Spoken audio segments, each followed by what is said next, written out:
Hey folks, how's it going? We are Old Dominion heroes back again. It's been a month. We haven't run this game in a little while, so we're going to do some housekeeping before we start. But welcome if this is your first time here as a viewer, and welcome back if you are a loyal fan. Since it has been a little bit of time, I'll try to do as best a recap as I can, and be as Reader's Digest as I can as well. And also engage the players to introduce themselves a little bit and talk about who they are. Holidays kind of got in our way, so thank you for bearing with us while we unpack a few things, and we will get right into the story. This is episode 2 of a homebrew game I'm calling Baba Yaga's Revenge, and this part of the story is called The Maiden Witch. So episode 2 of The Maiden Witch. Alrighty, so let's go ahead and do our player introductions, and we'll just go round robin from Avvina, starting on the left and working our way counterclockwise around the bottom. So Avvina, why don't you tell us a little bit about your character and anything you'd like to share with the audience, or potentially maybe some nuggets you want to seed to the other players that they can know out of game that you may not have revealed in game yet. Yes. Well, on Discord, I am Whisper, and I don't actually exist on the internet.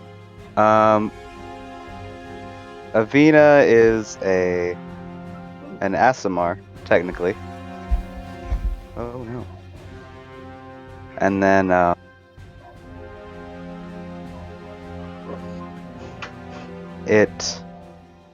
she seems to be an agreeable witch, but a witch nonetheless. And everything she does has a slightly sinister tone to it. But she hasn't actually done anything that's openly evil, mostly. Agreeable in that people tend to agree with her. Right. Yes. And mostly evil with air quotes. Relative, guys. I mean, we do have somebody possessed by an actual demon. Hey, I'm next. Hurry up. So, last game, my character Jaron told the entire party that he was possessed by a demon, and they actually took it pretty well. He has a lot of trauma in his past that has led him to be willingly possessed by a demon. And it's going to be an exciting journey forward because we have a lot of cool things planned for it. So I hope you watch. Okay. Venlee. Play a Shadarkai monk. The witch likes me, and I have a pet unicorn. Nice. What'd you say, Mel? Right. So Mel really doesn't have a lot of recollection of his past. It's mostly sort of like an extended Alice in Wonderland kind of deal. Spent way too much time in the Feywild, smoking carrots, and yeah. So he's kind of lost, no matter where he's wandering, and he's comfortable that way. So yeah, it's nothing bothers Mel. He's fine. And of course, and he's got Pumpleverse along with him, which sort of occurred at some point in his past. An animated underwater breathing apparatus pump is what he is. In case anyone's wondering. Harvey, you there with us? Hey, Harvey, you there with us?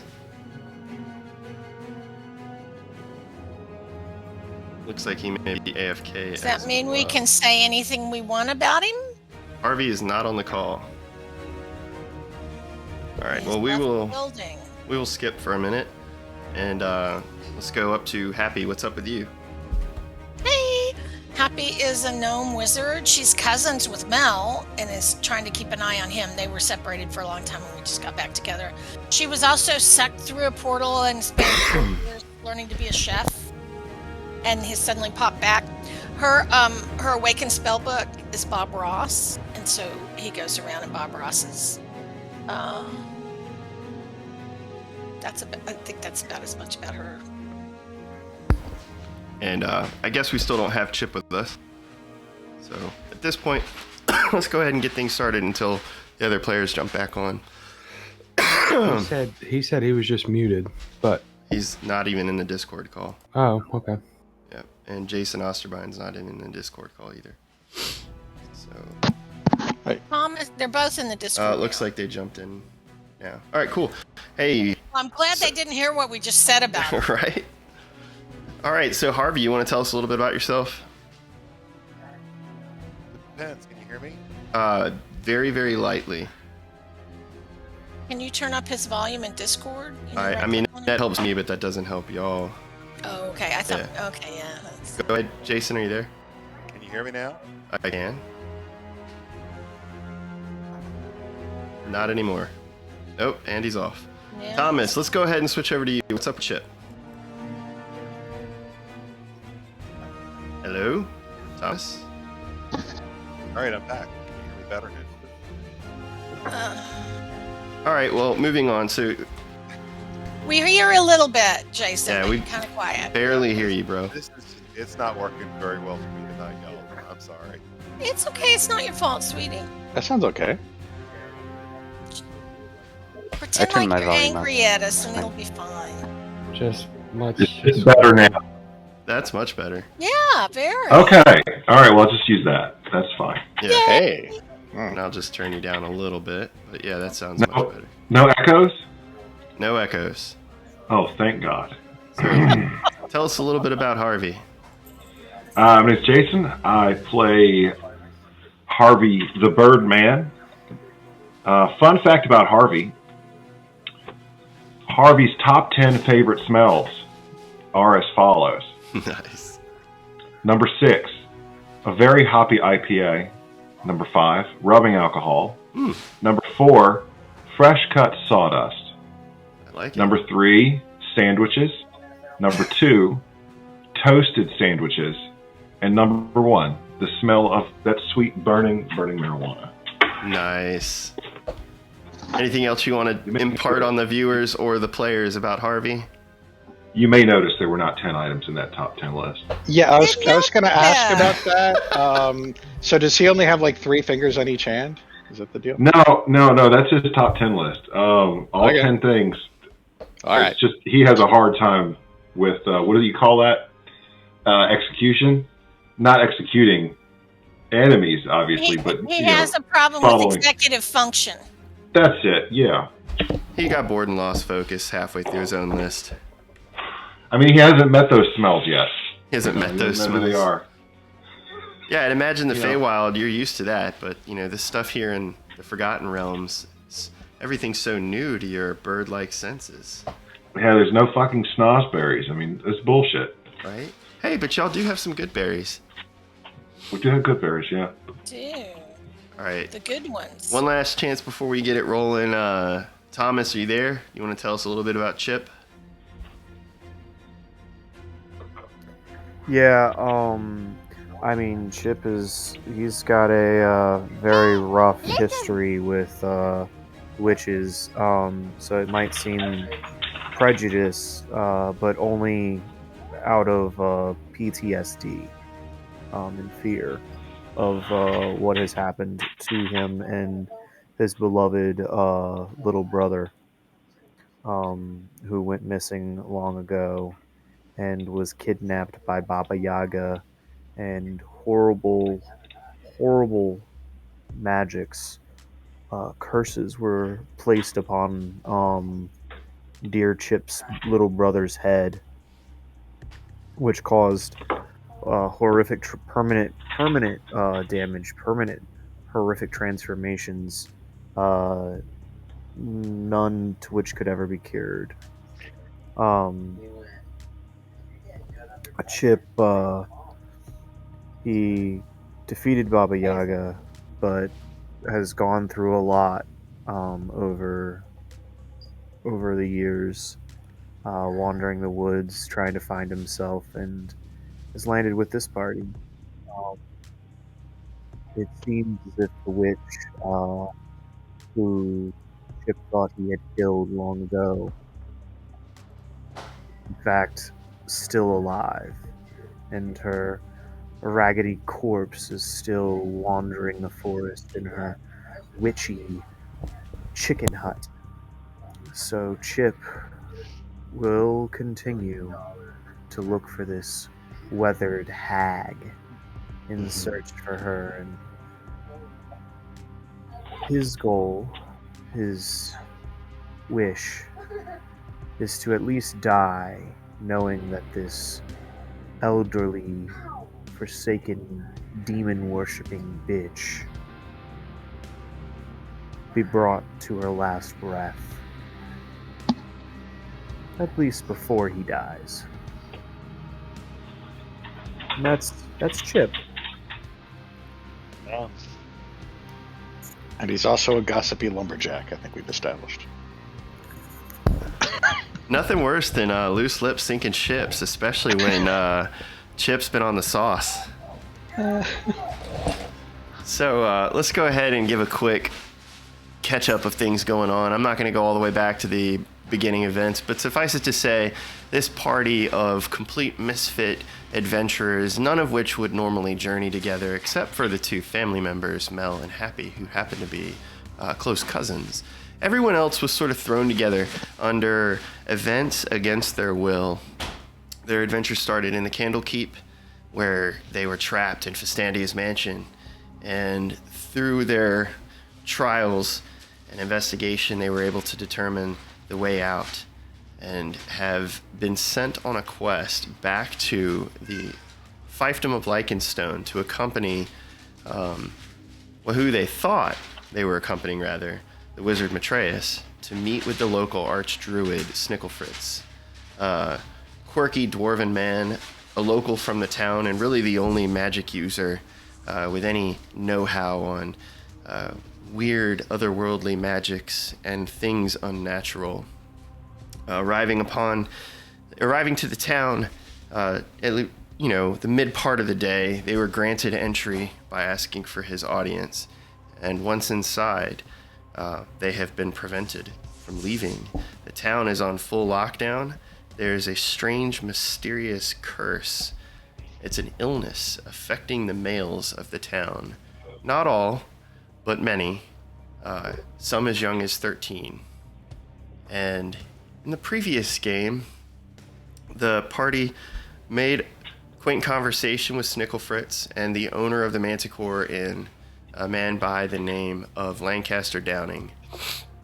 After a few drinks, and generally complaining about the lack of information bringing them to the fiefdom of Lycanstone, the evening wore thin. Some of the party stayed behind and decided to get some rest in the Manticore, and a few others departed, using the few remaining hours of the night to do some investigating. The party was split. Avvina, the Autumn Court Witch, she traveled with Mel, the Gnome Wizard, and his cousin, Happy, and the most intimidating of their party, Jaron, the demon-possessed. They went to the local church late at the evening and broke in because they thought that was the best way to handle things. Scared the crap out of the local priest, honesty believer, and were able to attain some information, which I will not share. I'll leave that up to the players.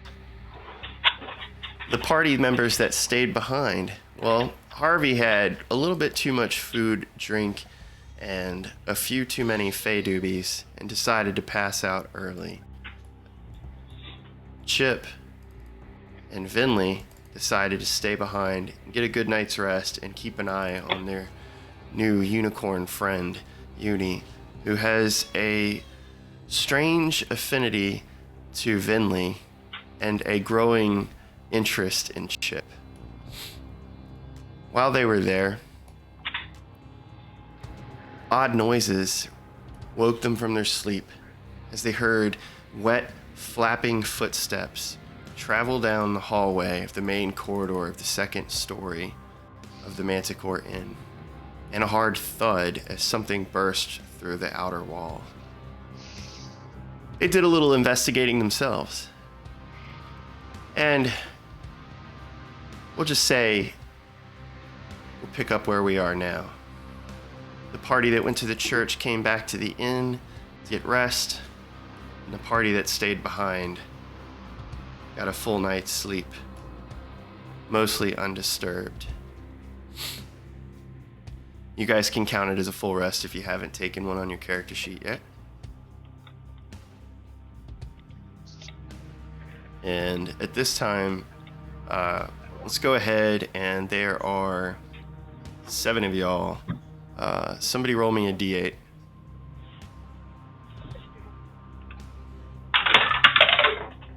Three. All right. 7. All right. I knew that was going to happen. Everybody else roll. I'm sorry. 8. I should have. No, everybody roll. Yeah, I apologize. I should have said everybody instead of somebody. Oh, wait, no. I thought it out in my head. Let's see what I was thinking. So we got a 6, an 8, a 3, 7. a 1, a 7. I'm good. What do you have, Venlee? I'm good. You're not going to roll? I mean, do you want me to? Yeah. Chip got an 8. Okay. Well, 4. that's a nice All right. distribution, right? Chip, Did we cover Chip got an everything? 8. All right, cool. Here we go. Not quite. I got a 4. All right. So Nobody got a 2, but we covered everything else. That's pretty impressive. all right, so Mel, you're the first one awake, followed by whoever got the 3 and the 4 shortly thereafter. Let's start out with the game with you. You awake earlier than expected. Being a little bit wild and woolly like you are, time doesn't hold the same weight as it does for the others. How can I be sure I'm awake? Well, what would Mel do?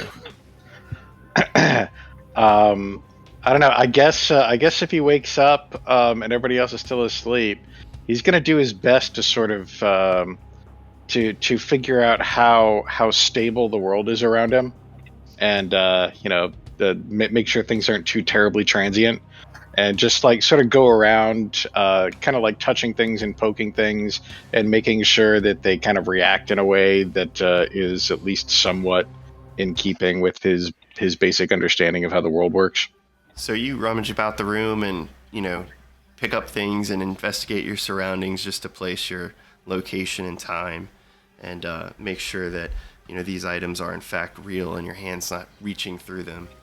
Yeah, and he picks up some stuff and then lets go of it and checks to see which direction it drops in, that kind of thing. Are you going to poke Happy? Not yet. Okay. So right now it's just basically you and Pump awake, and then the folks who rolled 3 and 4. Let's see, because I don't have everybody. Harvey rolled a 3. All right, Harvey. I rolled a 4. And Venlee. All right.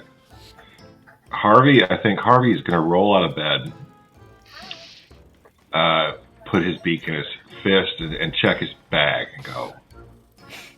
And just look at exactly how much he smoked recently, and just shake his head like, why the fuck? Then Harvey's going to go to the window and look out the window and go, where the fuck am I? I gotta cut this stuff down some or something. And that's what Harvey's doing on his morning wake up. All right. All right. And Venlee. I'll wake up out of bed. Is Uni on the floor? I figure Uni would be curled up at the end of the bed with you, kind of like a large dog that doesn't quite know her size. Okay. I'll give Uni a big pet. And how long do those treats last that you gave us? For the treats that she made, that Happy made? Uh-huh. I don't know. That's up to Happy's spell. I think it's like indefinite. The cookies, right? Yes. I have a believe so. s'mores. Yes, they were s'mores yesterday. So I'm going to do them again. No. He just wants to know I'm how asking long they how last. long do they last? I'm looking. There is duration. It says special. I'll just say that they don't go bad for at least a week. Okay. What's a 3 do? I'm gonna give the s'more to Uni. Your jump distance is doubled for 10 minutes. Oh no, Uni's like an excited bouncy dog now. Uh-huh. the size of a mastiff. And then I guess we'll go ahead and feel free to move your tokens accordingly as well. yeah, I'll 1, 2, 3, 4. Well, I mean, I would just say we'd go down. This is an inn, right? Yeah, I don't have the It's one floor per scene. So if you go downstairs, I can change the scene. Just let me know.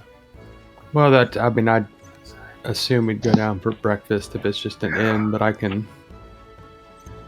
Yeah, it's fine. That's what you want to do. All right. So yeah, Venlee, we'll go downstairs. You head out from your room and down the hall with Uni following close in tow. Do you wake anyone else or knock on doors, or do you just head down? I don't figure what is it, like super early? Yeah, it would be about like 6 a.m. at this point. Oh no, I won't wake anybody up. All right. So we'll say that you make your way downstairs. As you walk by, Venlee, Harvey opens the door, completely pantsless. Awesome. Venlee, where the fuck are we? Some inn. I'm going to get breakfast. If you want to come down, put some pants on. Oh, you're right. So you're following, you're gonna follow Venlee and Uni downstairs for breakfast after you pants yourself? Yeah, he's got to pants himself first. I mean, that's Nice. just a decent thing to do. All right. Man, unless you're like, what character was that? That Donald Duck? Yeah. I was thinking about that today. So aside from the game, folks, for our viewers, I painted some minis for the players for Christmas, and I was looking at Harvey's the whole time, and he's wearing like overalls basically and little pantaloons with like furry chicken legs sticking out the bottom. And I'm thinking to myself, does a bird really need to wear pants? And it's so Harvey great. does. It's great that you said Donald Duck. Inadequate if it didn't. He's got a massive big bird. All right, so We make it big into bird it energy. before we hit the smut. It's only been like how many minutes? oh my gosh, what's the counter on that? Putting, mature audiences on this. Okay, one. next so- person. Adult Next content. person. Yeah, so Avvina, you would be the next awake. Or who had a 5? I think there's a 5 in there too. I just don't see in the chat.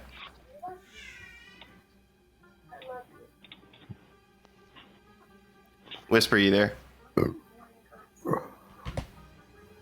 Yes, no. Whisper's mooted. Whisper is muted, so we will move on. So let's just say, Chip, you would be the next to wake because you stayed behind. Yay! You're not as tired from the night before. Well, I slept. I sleep. I think like when, when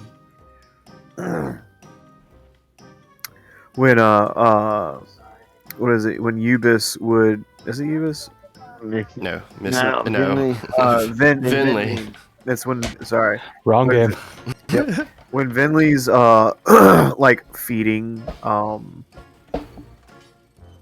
Uni and like kind of getting Uni ready to go downstairs and everything like that, I feel like Chip is laying like with his like shirt off, like face in the pillow, snoring, like like his arms all twisted up behind him, and like you see him like scratching his like lower butt, and he like farts, and he like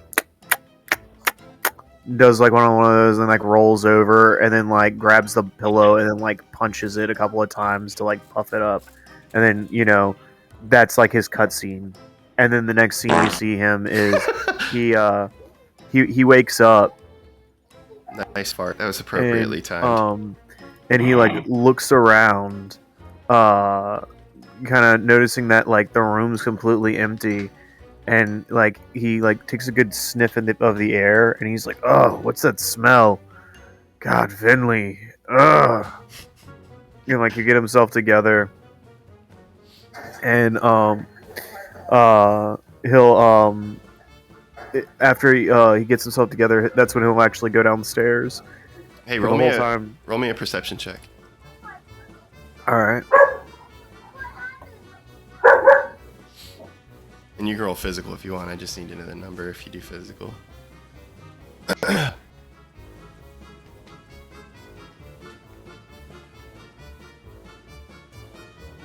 And what was it again? Perception.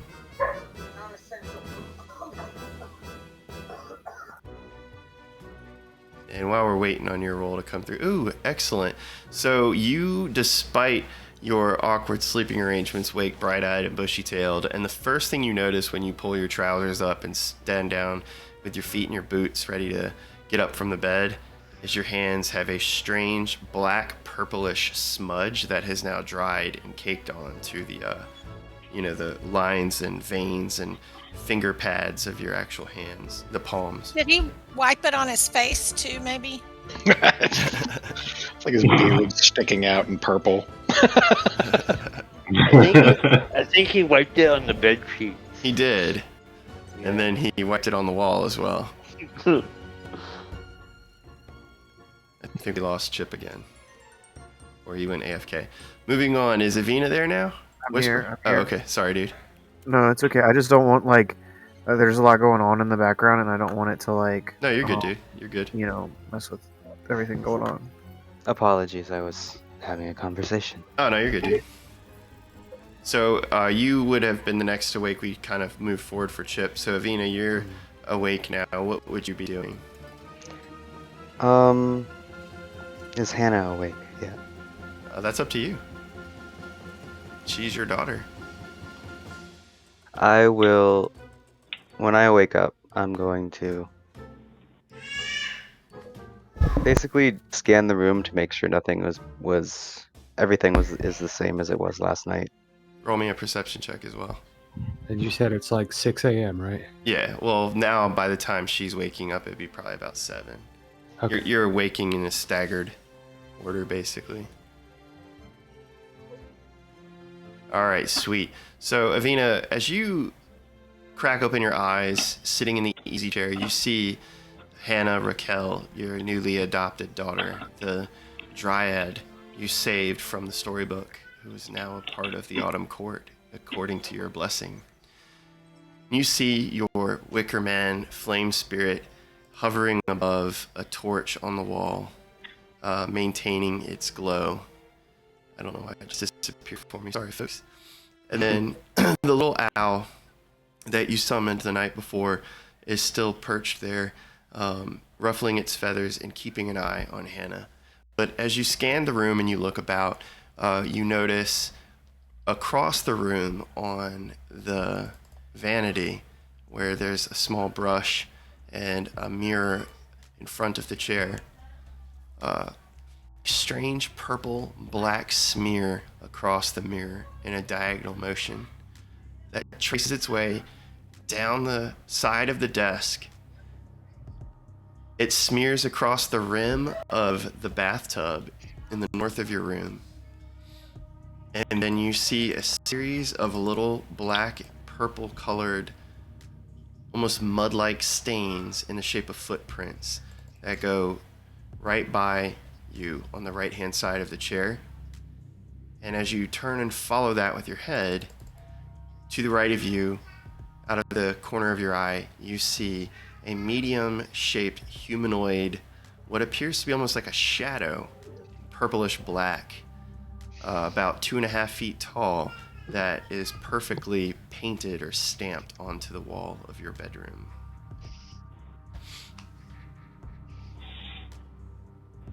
This must be what they were talking about last night when we got back. The people who stayed, because I know they were awake when we got back, and it was weird. Yeah, so I think Venlee was still up and she showed y'all the poster of the duck, but I don't know how much detail they all went into before everyone went off to bed. But Probably Bob not gave much. us the report too, Oh, that's right. Yes, Bob stayed behind in the because room. I think Venlee and Chip went to sleep with the unicorn, and we came back, and Bob gave us a report. Do I know what this is a sign of? Roll me nature or arcana as you look at the markings closer.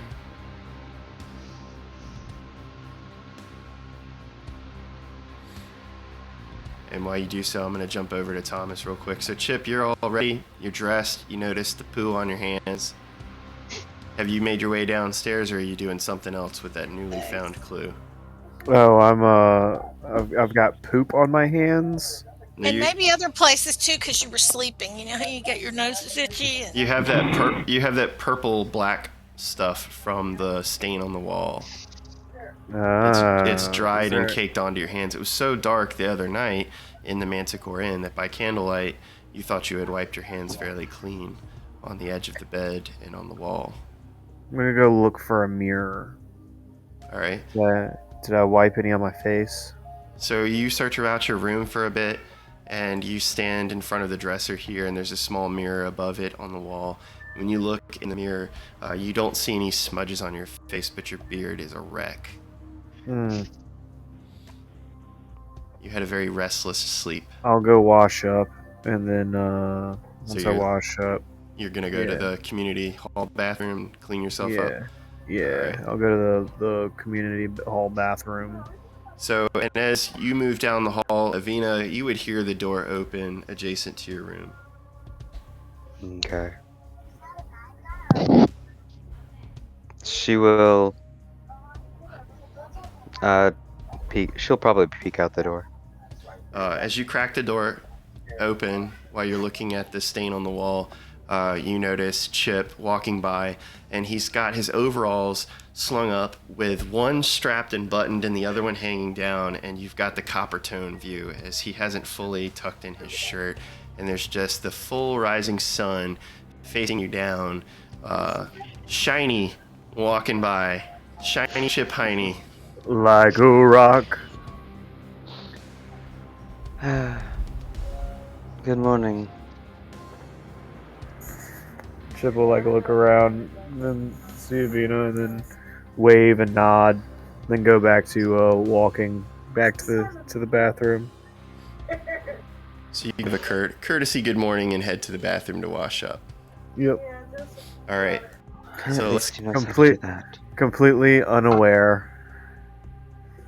Blissfully unaware. So Avvina mutters to herself, at least he knows how to clean up. So let's go ahead and do this. So we have Happy. Let's get to you next. You slept in this big queen-size bed, which for you would be even larger, almost like a California king for a gnome such as yourself. And Bob was perched nearby, sitting on the end table, watching over you.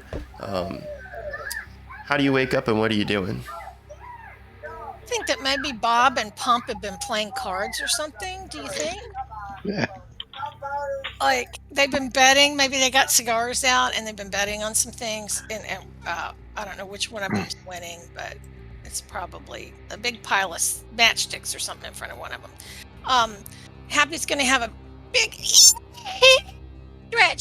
And then she's going to look around and she's going to ask Bob if anything strange happened in the night. So Bob would look at you and say, well, you know, evenings can be weird, they say, when the moon is full.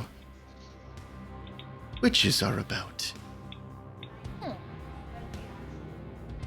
But, being more direct, there was something, a strange little creature, oily, black and purple. He ran down the hall and through the wall, and with a splat, he was gone. Kind of like a daub of paint on a good canvas, just not quite mixed together well. Nothing since we went to sleep, right? Because that happened before we got back. Did anything happen after we got back? Oh no, nothing to report. Just twinkling stars and the cool sounds of the night breeze outside the window. Sounds like a good evening. Is Mel still here or has he wandered away? Happy? Happy, is that you? Are you awake? Oh, sweetie. Are you awake? Yes. Do we want to sing the good morning song? Okay, good. Am I awake? I think you are, yeah. Your eyes are open. All right, good. All right, cool. Good, all right. What are we doing? I think we're trying to figure out how to save the town. They've got some sort of a curse and a lot of men are dying, and we're going to investigate and help it out. All Does right. that sound okay to you? I guess so. Sounds like a thing to do today. Pump Scene's on board, so I figured you'd be okay. Good. All right. Yeah. That's how. Yeah. Do you have anything that you want to do?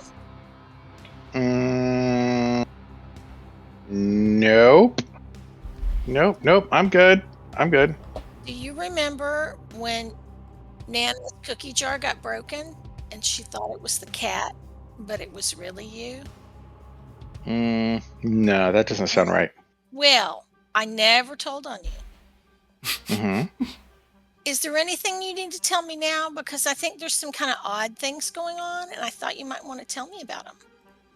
I wouldn't even know where to start.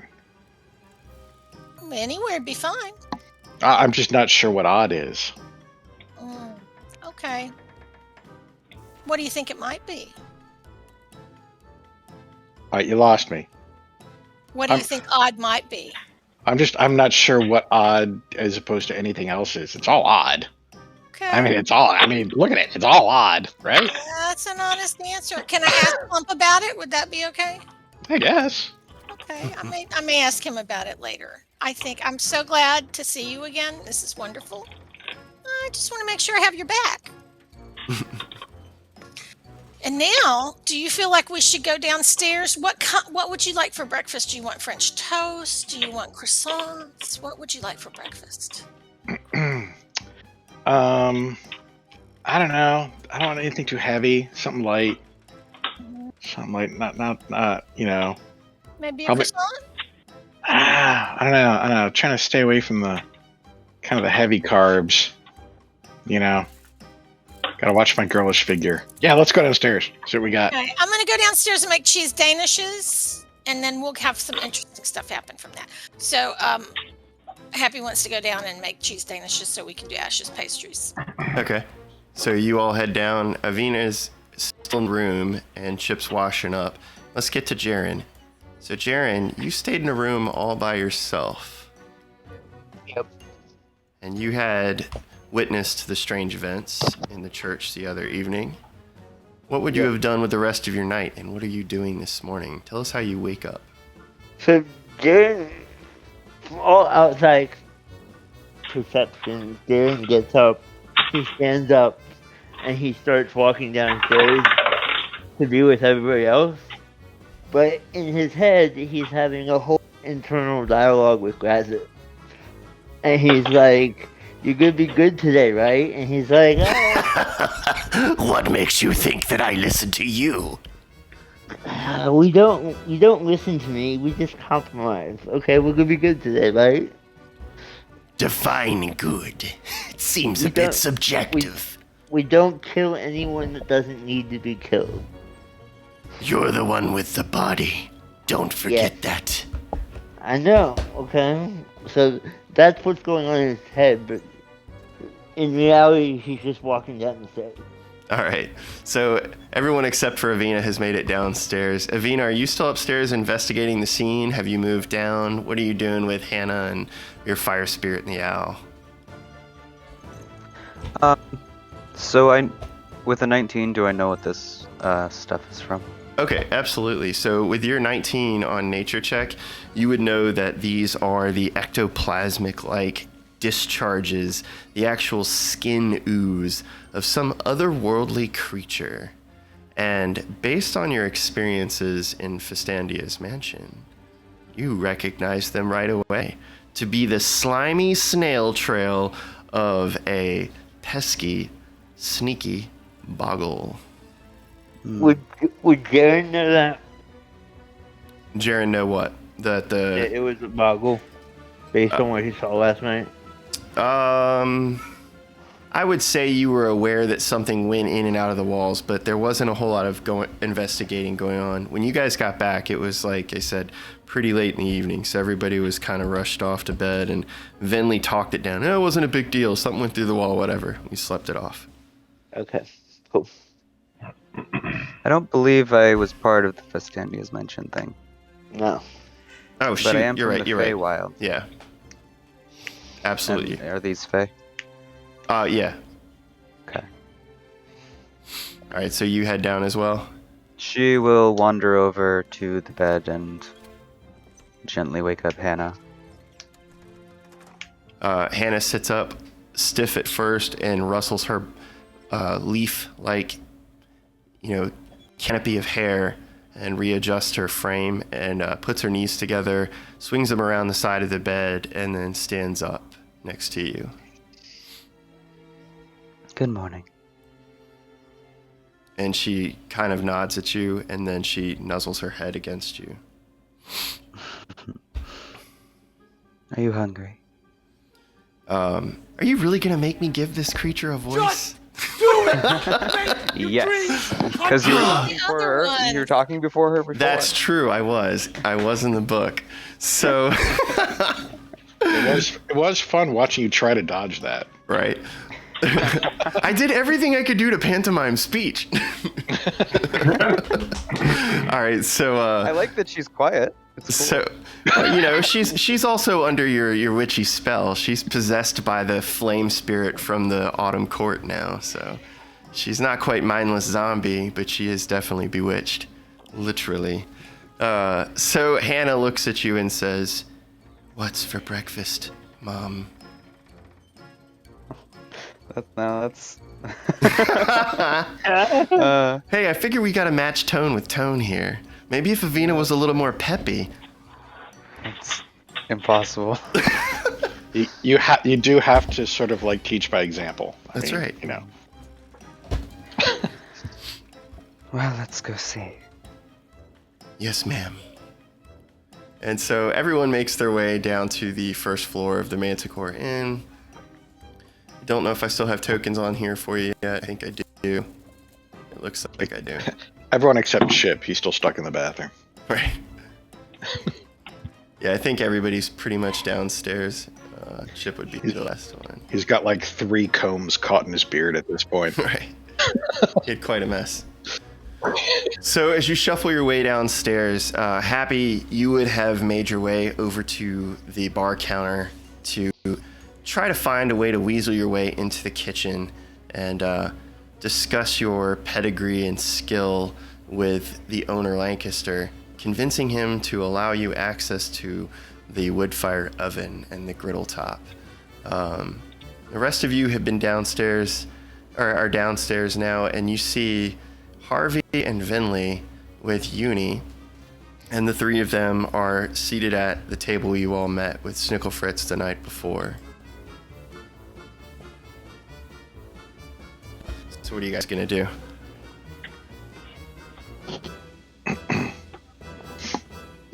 Jaron's just gonna sit down and not say anything.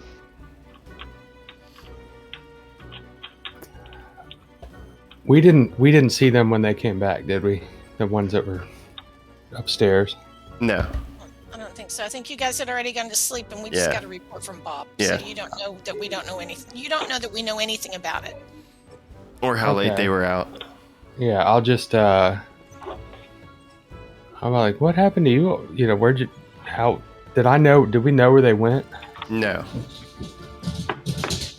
I think Mel actually never made it all the way down the stairs. He's still on the staircase interrogating the duck picture to see what it knows. Nice.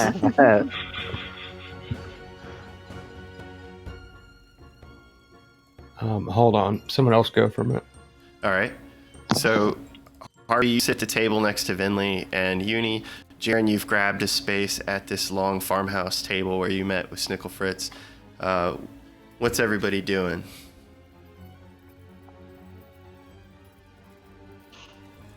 Harvey is going to pick up a fork from the floor and just kind of stand it up on the table and spin it around. And he's going to cast Druidcraft. Nice. And Harvey just wants to know what the weather's going to be like today. You know, is it jacket weather? You know, sweater? Excellent coat? question. So as you cast Druidcraft, the fork it bends to the will of your spell, and it forms itself into like one of those rooster-like weather vanes and begins spinning around, and then it fixes itself to a point for a minute and begins shifting erratically like this, and then it turns itself points downward, so the forks are facing down towards the table, and it begins hammering the table erratically, poking holes into the soft wood. You're able to discern from your Druidcraft spell that the prediction the fork gives you is torrential downpour. That's great. Harvey sees Harvey sees Jaron come down the stairs, and he's going to cast Druidcraft again. He's just going to make a little puff of a smell of a skunk right behind him, just for fun. Behind who? You said Jaron. Behind Jaron. Okay. That's what Harvey's doing. Nice. And then Harvey's going to get some breakfast. Get some breakfast. Get a breakfast beer. Start the day off right. Maybe a shot of whiskey because it's been a long night of sleeping. And he had to put on pants for this, so you might as well make it worth it. Right. Long night of Well, breakfast, sleeping. yeah. Okay, I'm back. I would say, so did we know that they went to the church or whatever? No. We don't? Mm-mm. That was the problem with splitting the Didn't know party. Did I even know they were gone? No. Harvey definitely did not know anyone was gone. He didn't even know where he was. It's like he blinked in Candlekeep and suddenly we're here. I believe it was a short discussion, but no one actually knew that we were going to go to that night. Yeah, I think it was just a general, well, some of us are going to bed and some of us aren't. But the information between y'all splitting the party at this point, out of game, you may know it from watching the stream or participating, obviously. But in game, your characters don't really know the details of the events of either separate party. Okay, so we don't even really know if they went somewhere. They might have just gone to a room, because Yep. I had someone in my room. Yep. I guess I'll just ask Jaron, normal breakfast talk. How'd you sleep last night? Just normal breakfast talk. Okay, well, we didn't get back until late. We went next door to the church and interrogated the local cleric about what's going on in the town. And then we raised the dead body from the dead and started questioning it. Okay, I get the dead body one. And Jaron just says that so matter-of-factly,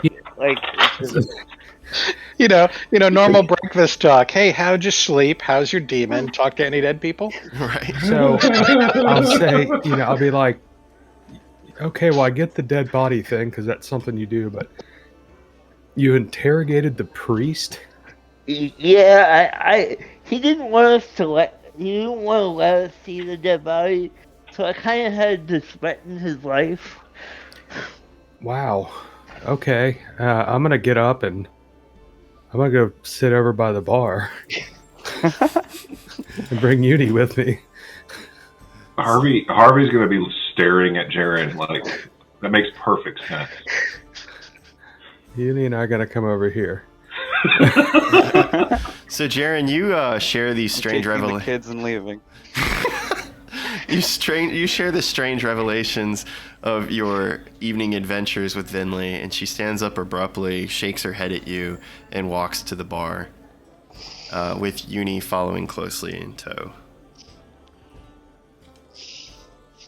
Everybody roll me perception that's near the large farmhouse table, and Wes, roll me perception as well at the bar.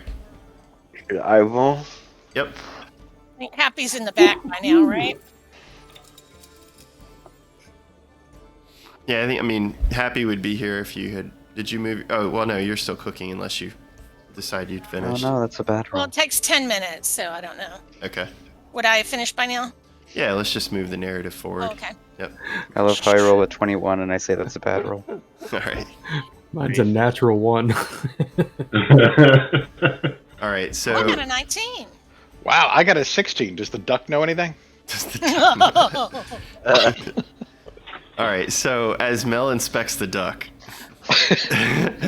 As Mel inspects the duck, he admires the poster with Pamplemousse looking at it with him. The two of them, like toony art critics, make silent gestures back and forth towards one another as Pump strokes his mustache with his cartoon gloved hand, and he goes, Whack. Oh. I think those are Pump's first words. And when you say that to Pump, he just grumbles and he goes, grumble. And when you are inspecting the painting, you see at the bottom edge of where the frame hangs against the wall a purplish black colored smudge that looks like dried clay caked on the wall. In addition to that, you hear just the general rousings of conversation down the stairwell and around the corner where your friends are seated at the long table. Okay. For the other folks that are near the long table, as you all sit there, you acquaint yourselves with the morning, try to wake up better, and you see these three men here around a table eating some gruel and drinking, an ale for the morning. And the three of them are having general conversations. And the large man here with the big, thick red beard, he looks at the balding man across the table, and he says, "Well, did you hear what happened at the church last night?" And the balding man across the table says, "Well, I haven't heard anything yet, but if it has to do with honesty, I'm all ears," as he perks up and puts his elbows on the table, hoping to hear something juicy. And this man here with the strange mustache says, "Yeah, I heard all about it. It's crazy. Another head's gone missing." And they just continue to kind of chatter about the rumor of the church and a missing head. More gossipy lumberjacks. The best kind. No, these ones don't even have jobs. Oh. Too much time on their hands. It's like a Starbucks, right? Only it's Oh, God. All the unemployed people are coming to hang out. They got their laptops out looking busy. Right. So, Frying things, right? Venlee, over at the bar, you sit down, and Lancaster approaches you, and he says, "Good morning, miss. Care for any beverage or fare?" After what I just heard, I'll do a shot of beer. And he reaches behind and grabs the, just undiscriminate bottle of whiskey and pours a shot and sets it down shots. in front of you. "Two, you say?" Two, yeah, one for my friend here. So he pours another shot. Got him! Which friend are you referring to? The one Uni. Oh, okay. The invisible unicorn. Yeah. We got a whiskey dog. Baby unicorn. We got ourselves a whiskey dog. Can I get a double shot, like on a saucer? But presumably the bartender can't see Uni, though, so it's for his imaginary friend. Oh, it's even better. Yeah, that's even better. It's like a whole new level of dad parenting. Right. So you get the second shot, and you set it in front of you and slide it over on the bar to where Uni would be perched awkwardly like a little knock-kneed reindeer sitting on the bar counter or bar stool. And you both sit there with your shots, and Venlee, you would have overheard a little bit of the chatter from the table behind you. And Lancaster says, "Well, is there anything else I could do for you before you start on your day's affairs?" Who are those? What's the gossip about heads? Heads? Something about a church and people losing heads. And he says, "Oh, yes, that. Well, it seems that the other night, Honesty had a strange crop of visitors show up late in the evening. They just sort of barged right in. And, well, he was prepping a body for a funeral today, and Well, all I've really heard through the rumor mill is that the body's missing a head. What? Now, when you said the other night, do you mean last night? Yes, last night. We didn't take the head, did we? No. No, I did not Okay. steal the head. Shh. I'm just amazed. This is like 6:30 a.m. It's incredible how efficient the gossip is in this town. Yeah. I'm like, Harvey. you could have taken the head. That was a missed opportunity. Anyway, so I go, okay, so he was preparing a body and there's heads missing and the head was missing. Well, typically when you go to bury one, you expect the head to be with it. Well, I mean, it depends what kind of accident it was or if someone, chopped their head off and killed them. But any idea who it was? Well, see, that's just the thing. This isn't the first time. But no, unfortunately, Father Honesty's not quite aware of where these heads disappear to. Huh. Just between you and me, given the reputation of the previous priest disrupting the dead and digging up their graves, I'm starting to wonder if maybe something's wrong with that church. If maybe our new priest is taken to digging up the deads as well. Huh.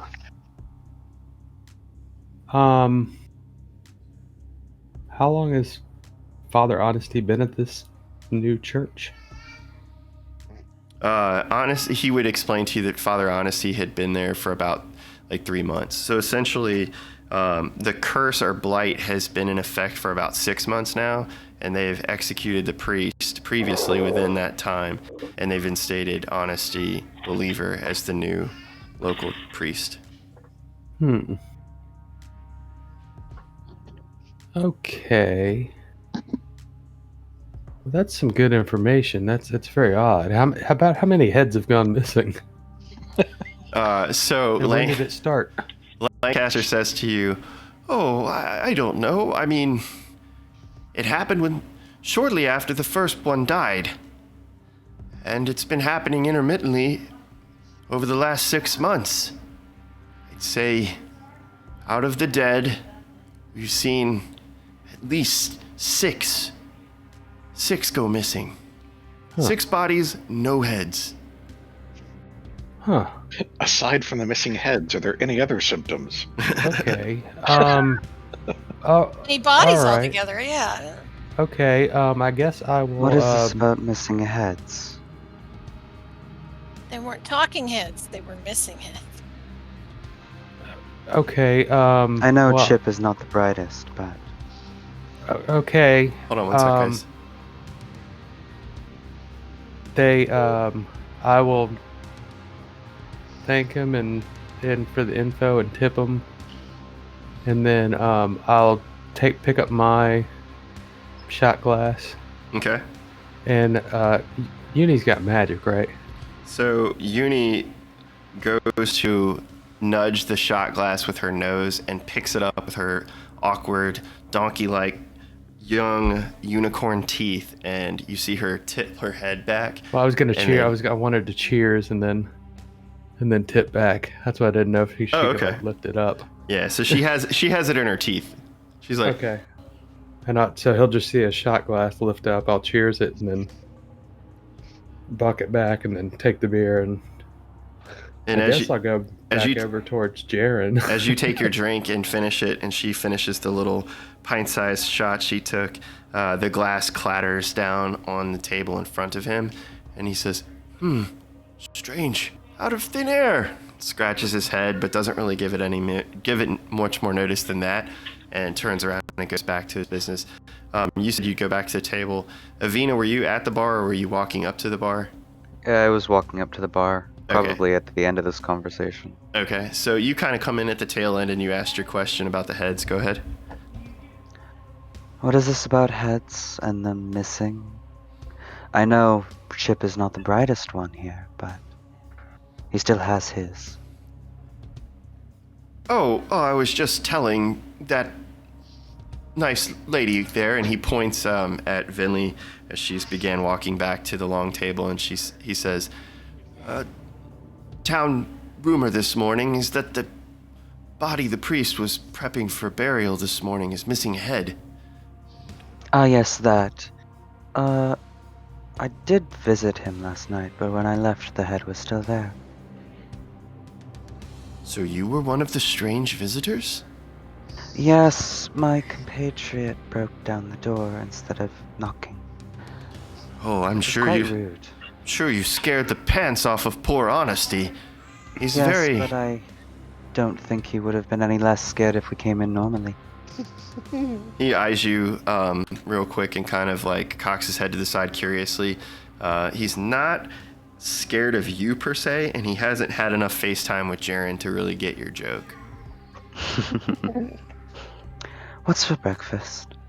And he looks at you and says, well, ma'am, unfortunately, we got a late start this morning, so I've got some cold porridge, some hard sourdough bread, some local butter, some old, hard cheeses, and a few preserves I can bring out if you like sweets with your sourdough.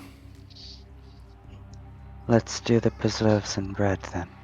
So he hands you a wooden plate across the table with a decently sized portion of like a oval-shaped hunk of sourdough that he's cut in half, and then he's plated it in a sophisticated way, clearly remembering you and your gold from the previous night as he slices it into nice little servings. And then he places a clay pot with a little parchment wrapping over the top and a leather cord holding it. And he kind of pokes through the top with the butter knife, but leaves the little parchment cover on it. He says, "Jams in there, ma'am?" And can I get a smaller plate of meat? A small plate of meat? What kind? Yes. Whatever's on hand. The best.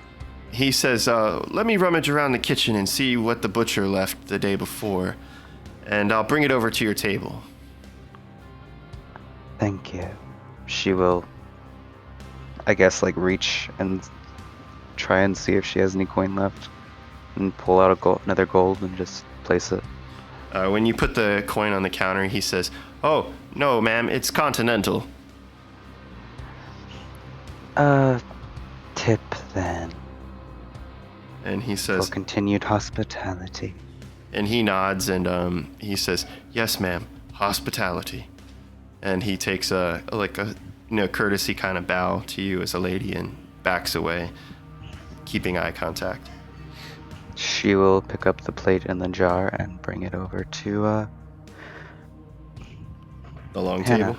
Okay. And sit in between her and Jaron. All right. And Happy, you had already finished your cooking as well, so you would have brought that over to the head of the table to present to your friends. So we have cheese Danish this morning. Everybody can have one. And then we want to roll. Anybody who wants to eat them now? Let's see. What do we roll? A D20. I'll eat one. Yeah. I'll save mine. Yeah, so you don't have to eat it. Yeah, right you now. can eat it later and roll then too. That's fine. Okay. They seem useful. So Jaron, go ahead and roll a D20. I will.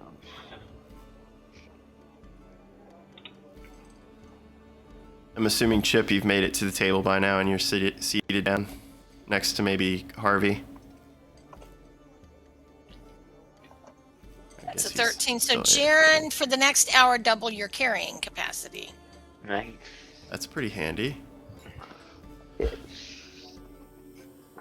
I got a 3. Got a 3. That is your jump distance is doubled for 10 minutes. Mm-hmm. Boingy, boingy, Oh, boingy, gosh. boingy. Yeah. By the way, just as when we walked away, that's what Uni did the whole time. Like the 4 paws thing, yeah. And Happy got an 11. So the next Monday. No, I got an 11 too. Oh, cool. So both of us, the next mundane object we touch gains 1 gold piece of value as it magically becomes slightly nicer. Harvey rolled a 19. Nice. So Harvey, this suite doesn't sit well, and once within the next hour, you may use an action to exhale acid in a 15-foot cone. And everyone in that area must take a dex saving throw equal to 10 plus your proficiency modifier plus your constitution modifier, taking 1d6 acid damage on a failed save or half as much on a successful one. You can paste that in the if you paste that in the game log. That's exactly. Wow, that was a really rough night last night. That's the 15-foot cone right there. Harvey, actually, let me go ahead. You know what I'm going to do? You know what, DM, if this is okay, I'm going to roll. I'm just going to roll. If it's less than a 5, I'm going to say he just loses it right here at the breakfast table. It's a 6. Nice. So you choke down this pastry and you feel it bubble in your guts, but as it goes down and burns, a little bit of the fizz comes up your throat, sort of like a night you've drank too much and the stomach acid gets to you.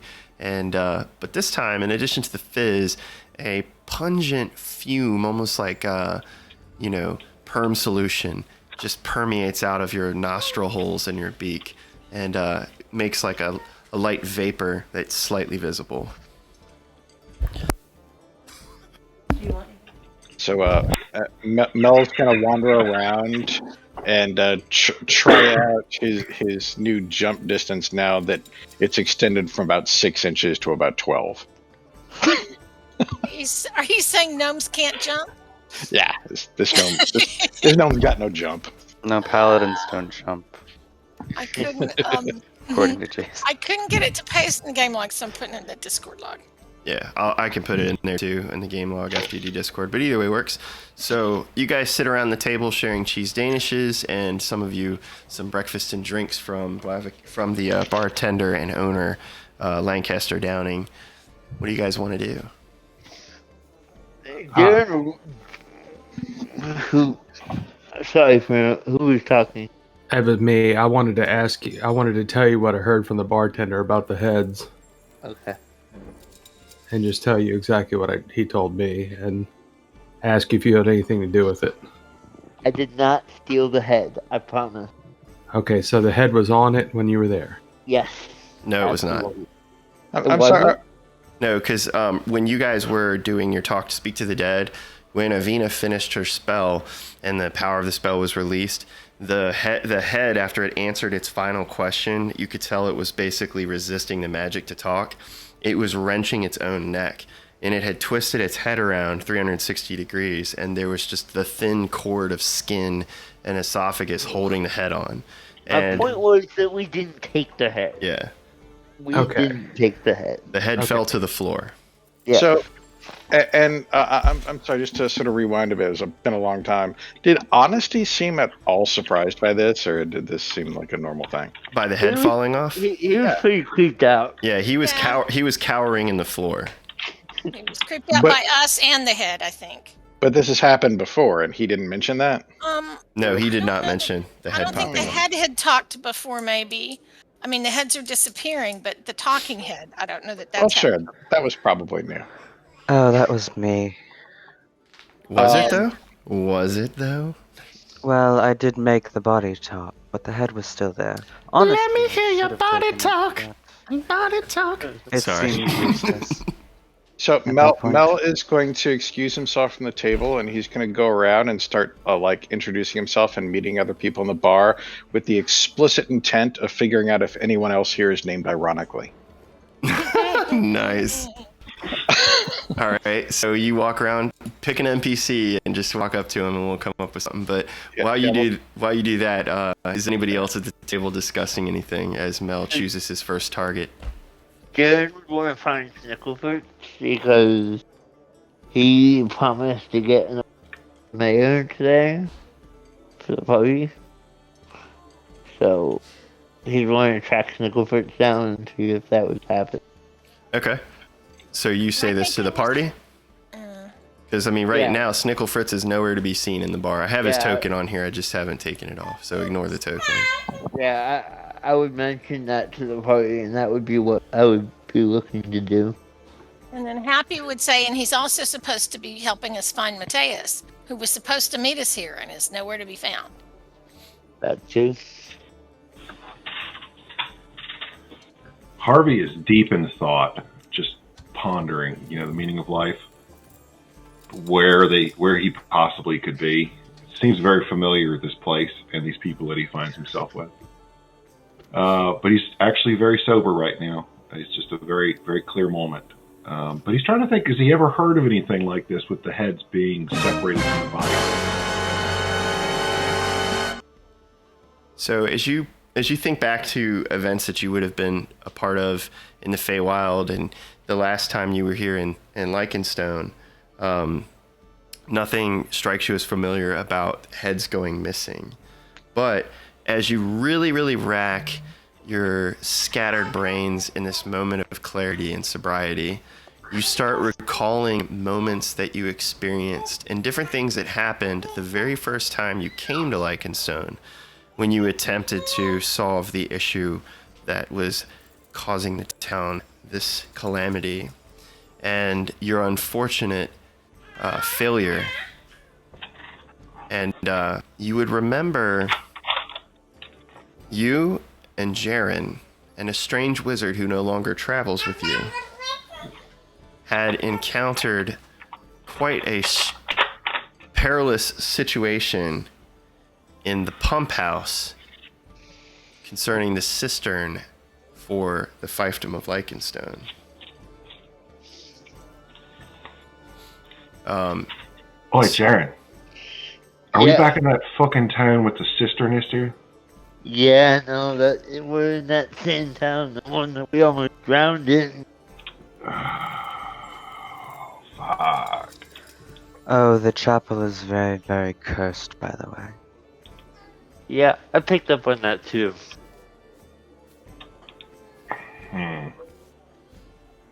By all accounts, the previous priest was behaving quite oddly before they executed him. Yes, I actually have a spell that I was going to try for that. So you guys hear Jaron and Harvey discuss the fact that they've been to Lycanstone before. And to everyone's surprise, this is actually the first time they've admitted to you all out loud that they have been here before this day. And you hear them explaining this strange event where they nearly drowned in the pump house around the cistern for the fiefdom of Lycanstone. Well, to be fair, this is the first time Harvey's realized where he is. That's true. Harvey's like, I know where we are. We're in fucking Lickingstone. And unlike Chip, Jaron isn't a chatterbox. Now he throws up. Hold on, let's see. Just gonna periodically throughout the. We'll say it's getting really bubbly though. You can really say bubbly. all you want. I can That get out of the way. Let's say that DC's gone up to 10 now. So, you guys chatter for a little bit. Mel, you've taken an awkward seat in a stool next to this strange bald man where you heard the conversation take place between the three men about the missing heads. What are you doing? Well, I mean, he doesn't say anything right away because he sort of wants to get an idea of the character of these people, because there's no way that he can know if they're named ironically without knowing at least a little something about them first. Okay. Yeah. So first he's just going to sit down and listen to what they're gossiping about and sort of, nod sort of amicably and Like you're following the. You're like, yeah, like following the conversation and maybe just like a little hype manning for whoever's talking. At particular times, like, yeah, exactly that. So that's exactly what I was saying. As you co-sign for a joke that this red-haired man makes, Brown nose for you. The man next to you grumbles and says, "What? Wasn't that funny?" And then he looks over and says, "Who are you?" Who me? I'm just passing through town. I'm Mel. Hey, funny you should ask. What's your name? And he says, "Butch, what's it to you?" And then he points around the table and he says, "This is George. This is Quincy. And then as he's talking, he kind of points across the room as a man saunters up to the table and takes a seat in the middle of the two of them, and he says, "And that's Morbid Malachi." Ooh, okay. Describe to me Morbid Malachi's demeanor. So Morbid Malachi comes in dressed in gray and black. He has like a priest collar on and a tall black flat-topped hat with a wide black brim. And he's weighed down by a heavy pack.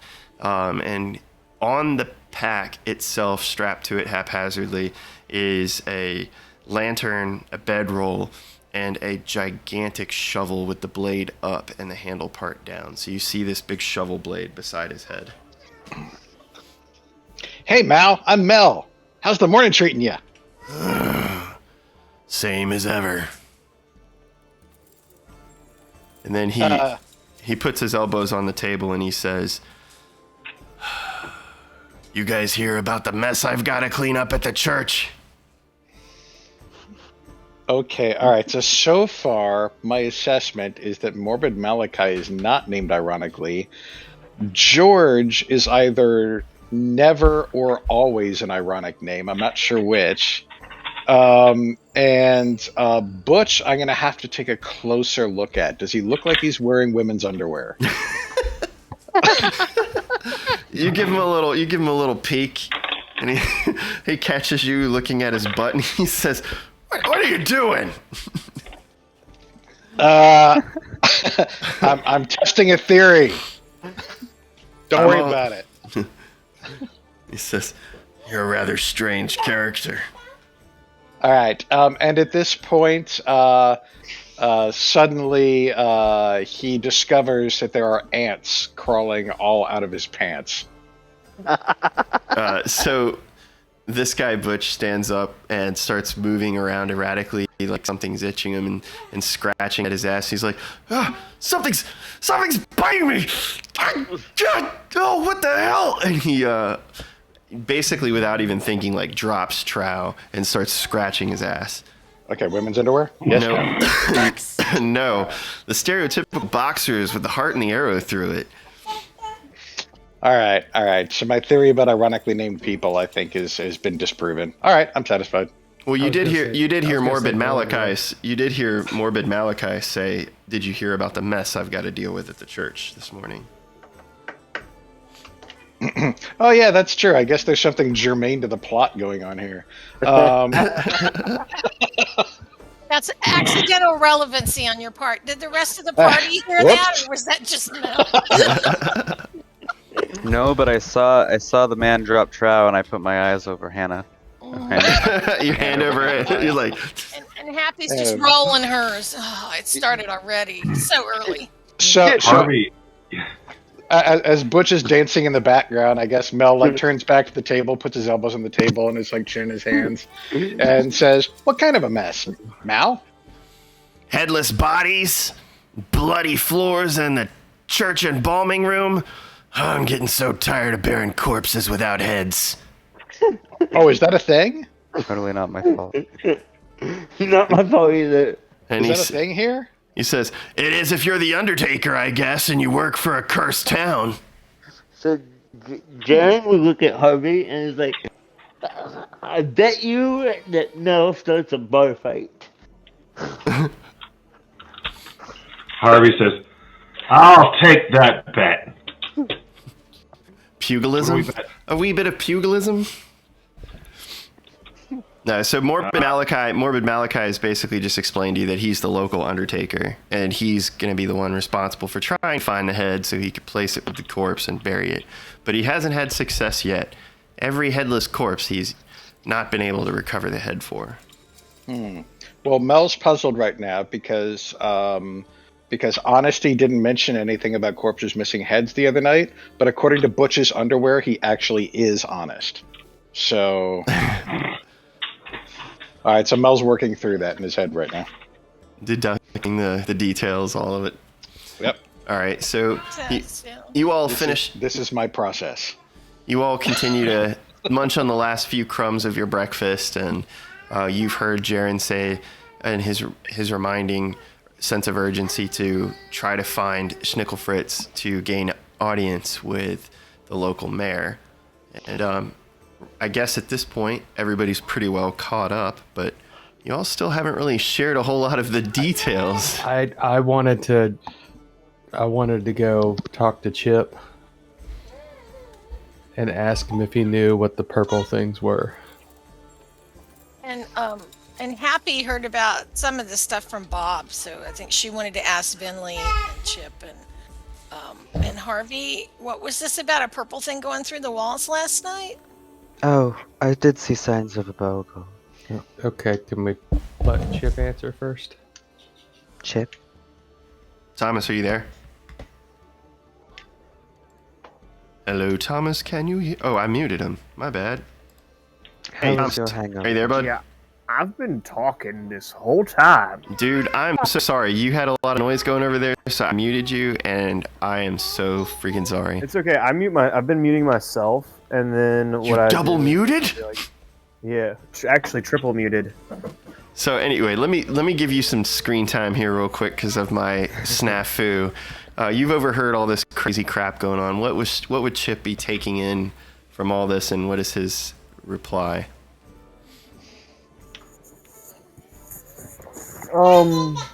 Chip's whole response would just be,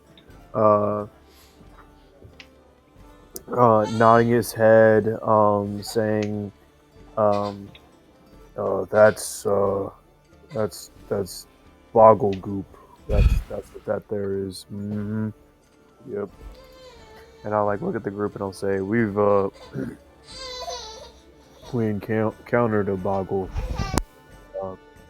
back in Fistandia's mansion. Not remember? It was in the conservatory. Yep.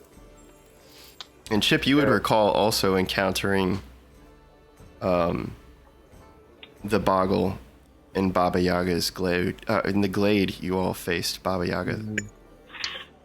Think of them as witches' messengers. Oh, gross. It's one of those. Why is he coming? Why did he come after you? I'm a threat. I have something that she wants. I'm easily torturable. Who knows why a witch does what she does? You have Yes, something who that knows? you think she wants? I have my life. And that's something that she hasn't been able to take from me. Okay. Everybody roll me an insight check. Easily torturable? Is that on your resume? Yeah. Easily. I can be easily tortured. I can, in fact, be harmed. Noted. No, stop looking at me, no! 28 insight check. All right. So everyone that got over a 12 on insight, you are. Chip looks over at you and says, I can be cut. You all are. You all are listening intently as Chip explains his experience with Baba Yaga and a boggle previously. And for those of you over a 20 on your insight, you instantly tell by just the way that Chip recalls the story and the look in his eyes of just kind of hesitancy to explain this, that he most definitely survived an encounter with Baba Yaga herself. So right now, folks, basically Chip's probably the MVP of your party when it comes to witches, other than Harvey. But Harvey has yet to share that with you.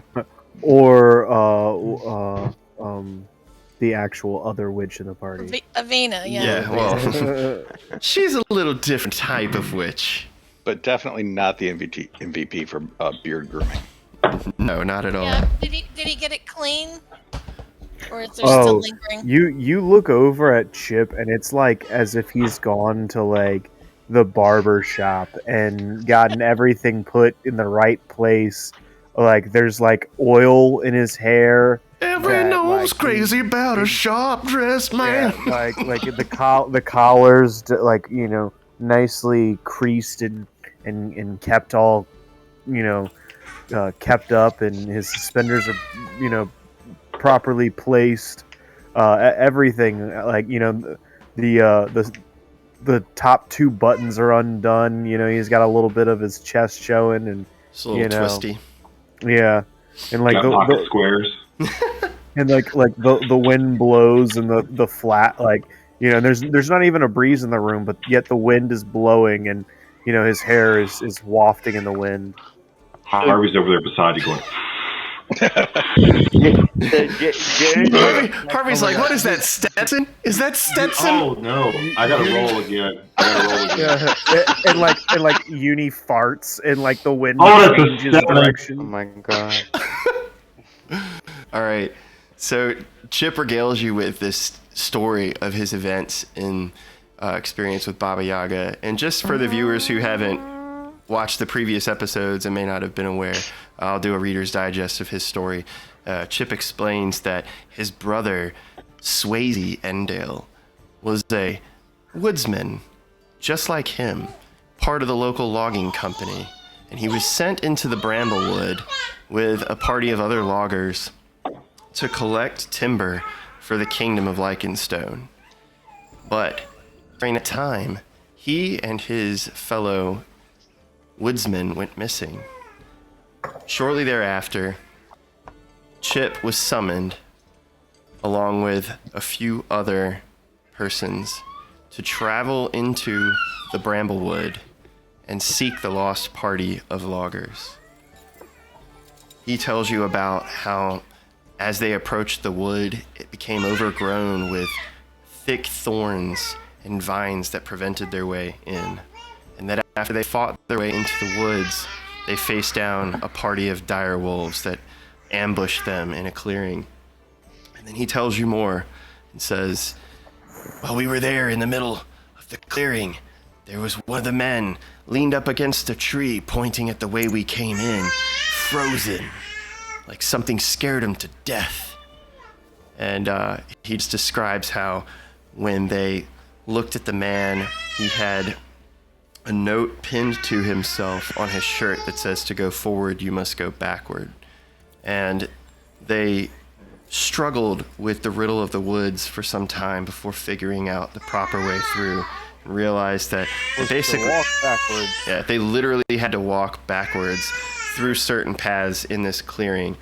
And upon doing so, they entered into a pocket of Baba Yaga's domain where her little bubble had landed, and the Feywild overlapped with the Forgotten Realms.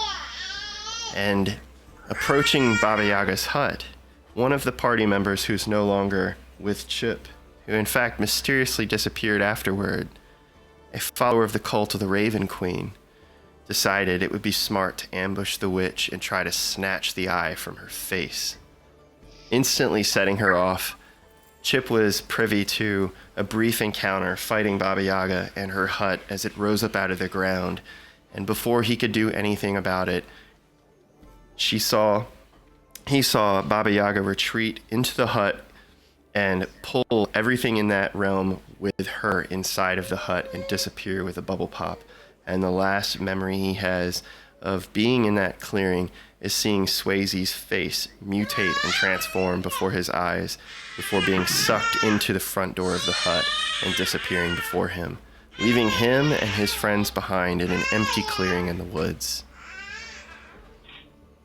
And a series of dead loggers on their hands. Sounds like a good time. I say that in character. Oh, that's horrid.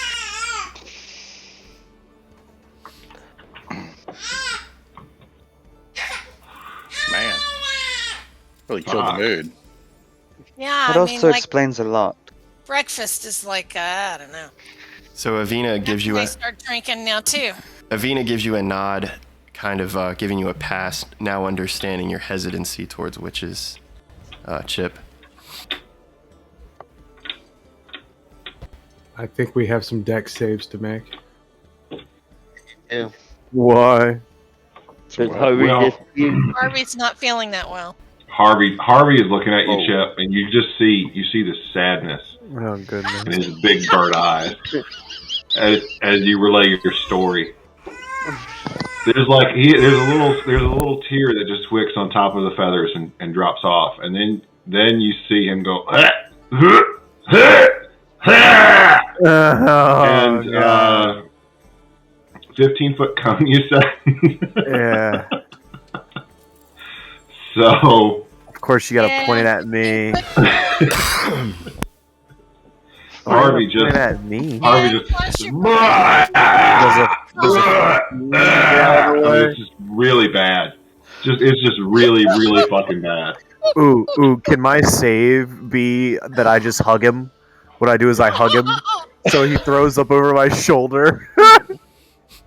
I'm just like, I grab him and I like hold his head, and I'm just like, You're like patting him on the bird back. pat him on the back, and he's just hawking over me, like hawking that shit out over my shoulder. And What I'm like, was the save DC? I got So it's 10 plus proficiency. 10 plus your proficiency, so that's going to be 17. Oh wow! Plus constitution, Whoops. right? Yeah, that's a 17 DC. Okay. Anyone within 10 Jeez. to me gets to add 5 to. Gets to add 5. Uh huh. Oh, Alright, wait, well then I am pass. I within 10 feet of you? No. Yeah, no. Then I get to pass. Ah, shit. Yeah, I only Chip take half passed. I I get a take 22 half damage then. anyway. So are we Alright. all making them? We all got hit? No, just the people standing in the cone. So that's going to be 2 damage if you failed to save, and then 1 damage if you don't. But that doesn't include like the damage to your soul. Yeah. Well, who was in the cone was my question. I didn't quite Oh, Yeah, it's on the map. Yeah, Venlee and Chip and Uni are in the cone. I need to make The them- real damage was done to all that grooming that Chip Oh, had now done I before see. we came downstairs. You got a little puke in your beard. No. I Does imagine Uni- like Chip like has throw up over his right shoulder and going down to like the ass crack. Harvey pulls out a single handkerchief, like, sorry, and just starts trying to mop it off of Chip. That's all, What like, do you just think a that handkerchief. Damage. Does Uni have stats? We'll just say she shares yours for now until we homebrew something for her. Yeah, it's just 2 points of acid damage. So I took 1. Yeah, same. Like just a little reflux from the breakfast, yeah. Just, ugh. I go, alright, Happy, on what that the note. fuck was in that thing you made? Chip gets up without saying anything and then goes back upstairs. And I think Happy is going to say, it seemed fine with everybody else. I think maybe your stomach was a little upset from last night, but I'm going to do prestidigitation and I'm going to clean up all the barf. Where Are you really going upstairs? I gotta get a new shirt. Oh, Jesus Christ. So, What, dude? So But, Harvey- if you want to go do that, go ahead. You look at the table and there's a throw up, button up left on the edge of the table. Harvey doesn't have a speck on him. He's clean. He doesn't have anything. He's like, I know. I made sure it landed on me. yeah. Harvey used the handkerchief to clean off his beak before he started mopping it up off of you. Gross. So, as Chip gets up from the table, Jason, out of game, do you remember the events of the game you were in solo? Your witch encounter? Jaron or Harvey? Harvey, sorry. Harvey. Yeah. Okay. Sure do. Harvey's going to relay those events to the party as well as burping. Just keep continuously burping. And is going to tell them about the last time they were in the town of it's Lichtenstone, right? And about the boggle that was stalking them at that time, and how they tracked it to the cistern, but got stuck, couldn't get any further in. And one other detail you recall as you burp your way through the conversation is you recall your journey through the Bramblewood before meeting Jaron in the neighboring kingdom. and coming to the fiefdom of Lycanstone.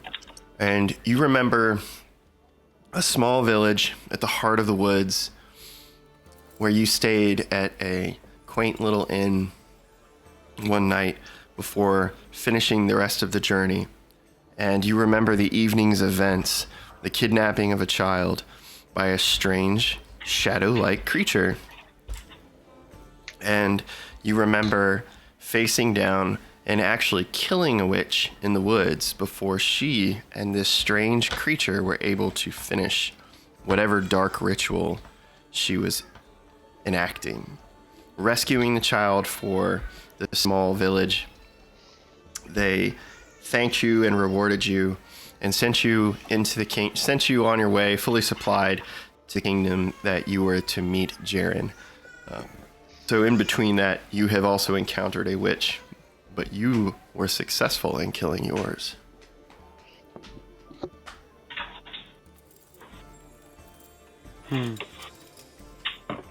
So, yeah, relay all of that information to the party. So, like, BRB. we're gonna go. If we're gonna try, there was something going on in the cisterns. There's something going on in the cisterns before.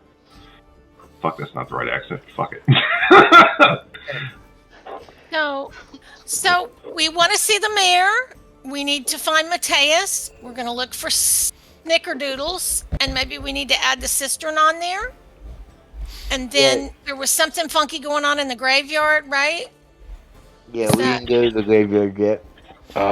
So much to then- do. Do we need to Who's track first? Boggle? I mean, Well, so all right, and also there was like the whole disease in town. I'm like last night's kind of a blur and everything, but didn't we figure out that like the mayor was married to a demon or something? That's what we suspect. we suspect that something odd is going on with the mayor that We seems have to be related to what's going on. we haven't told anyone that we suspect that. Oh, whoops. All right, that just seems important. You've been suspicious about the mayor from the very beginning. I trust your instincts. Yeah. He's shady. Never trust a politician. I mean, you know, it's like he's the mayor if that is his real name. Oh. Right, so we go to the man, bust down his door, and find out what the fuck he's up to. I like busting down doors. Let's do it. When I Maybe spoke we to should the split body, the party 3 or 4 ways. Where are you Yeah. from, Where are you from, Harvey? Is that like the Scottish Outback? I was raised by Kinko's. All right. I'm gonna go outside because Uni needs to use the bathroom. I'm gonna go outside. Take a bag with you? one thing A little unicorn of bag. note. What if Uni goes and it's invisible and somebody steps on invisible unicorn poo? Is it rainbow? Oh dear. Like that's Well, let's try to fast forward this a bit because it is 9 o'clock, and I don't want to keep everybody. So you guys kind of recall what's going on. You guys share events, details, and you notice that Venlee has disappeared already with Uni, and she is no longer in the inn with you all. It's discussed to go see the mayor, but Avvina did have something real quick she wanted to say before you all wrapped up breakfast. One thing I did say, I wanted to, I thought might be important, is that,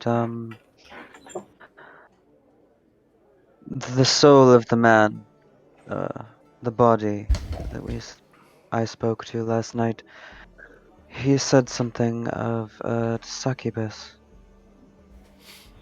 blighting this town, and that he was victim to it. he was also a very bad dude during his life. Yes, a horrid man. Right. Yeah, I think that's where I got that in the first place. It's all foggy. Yeah, I get the feeling that if we get out actually into the town, that we wouldn't be able to like swing an angry cat without hitting another clue. Yep, let's do this. Is it pouring my outside yet, God. or is it You just mean- badly you mean- overcast? You mean go outside? What? Actually do something? Connect the dots and do something. Is it pouring yet, or Chip. Avvina was addressing you, Chip. Chip. He's muted, and I think he went upstairs to get changed. Oh yeah, he did say BRB. All right, well we'll just do this. So It just his token was back, so gotcha. I thought he was back. Yeah, I'm not sure. So you all make your way outside of the inn, and you see Venlee standing next to Uni over here by the horse troughs and the hitching post. And he's, or she, excuse me, she has a cloak pulled out from her camping supplies and has kind of wrapped it around the unicorn. Everybody in the party sees Uni, right? Yes. Okay, but just not the other people. Yeah, the people in town, as of yet, have not been able to see Uni. Yeah. How else is Harvey going to feed him Cheetos? All right, so across the market square from the town, you all notice a similar face. You see Snickle Fritz the druid leaned up against some crates outside the entrance to one of the larger buildings in the town. So Jaron would go over to him, and whoever else wanted to go to talk to him. I don't see your token on here. I don't see my token either. Otherwise, I'd. It's okay. It was probably my fault. So you go over to Snickle Fritz and go for it. I'm like, hello, how's your morning going? And he says, got you that meeting with the mayor you wanted? Oh yeah, so what time is it? Right now would be probably about 10 a.m. No, what time is the meeting? He says, anytime, as long as you're with me. Okay. So, Jaron, wanting to move things along, would reach out to all the people in the party and be like, hey, let's go meet the mayor. Telepathically. So everyone hears this telepathic message intrude their thoughts, and they see Jaron standing there in his looming height with his intimidating armor and weapons in front of this short-statured dwarven man with unkept hair and beard, and declares that, come meet the mayor. Wait. You mean we'd already decided to meet the mayor, already made the arrangement, so everything we did this morning was irrelevant? Yeah. Awesome. Yes, it was. Boy, can you tell why I'm frustrated at all? All right. So everyone would make their way to speak with the mayor?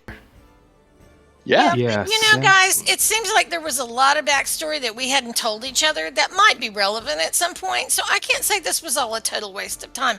I feel like we're probably on a page together better than we ever have been before. That's true. Most of that was news to me and will probably be news to me again the next time I hear it. Yeah. a lot of it was a waste of time. But it's fine. We learned a lot about each other. All right, so you all stand in front of the mayor's He's gonna home. leave Bob outside to just sort of keep an eye on the square and make sure nothing strange goes on while we go inside. Who am I missing? I feel like I'm missing someone. No. Yes. No. It didn't drop Uni. the token. There we go. Uni's missing. Are we going to leave all the pets outside?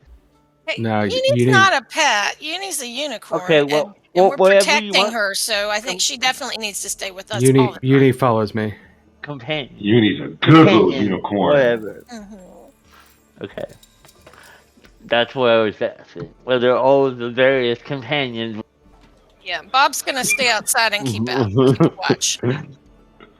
Uni, no one can see Uni, so Uni follows me wherever. As we approach the door, Mel does say, Snigglefritz, you better open the door quick before somebody kicks it down. That's true. So Snigglefritz knocks on the door, and a little girl answers the door and opens it and says, "Oh, good morning. Come, Dad's waiting for you." And let me reveal this map real quick. Reveal with the square. I didn't do select. I did fog. Reveal. Oh, fog. There. So she opens the door. Oh, I revealed the wrong damn part. Oh, well, I'm just going to reveal the whole thing. She opens the door. Fuck. She opens the door to reveal a, foyer and a stairwell welcoming you in. And you see this little girl here. Some of you may recall her from the tavern before. And this girl being called Mabel by Lancaster Downing. It's hilarious. We're all friends here, Ryan. There's no secrets between us. She steps back and pulls the door open, welcoming you in. I'm not going to put a Snicklefritz token down because I don't want to dig for it right now. But he walks in ahead of the party, and you see a little boy over towards this door, and he's just playing with one of those cup and string puzzles. And Snicklefritz says to the little boy, "Dipper, where's the mayor?" And he says, "I'll go get him right away." And the boy opens the door and walks in, and you hear him, in the other room talking. And you hear a brash voice from the other room say, "Well, get in here." And he kind of calls you all into his meeting room and library. And so Snicklefritz walks into the room and finds a place to post his elbow up as you all fill in. And you all are met with the mayor of Lycanstone. A grumpy, fat-faced man who looks like he's got a bad case of gout.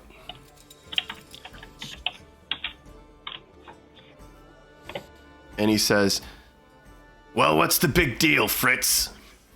And Snicklefritz says back to him, "Looks like the people here that are going to save the town wanted to meet you, sir."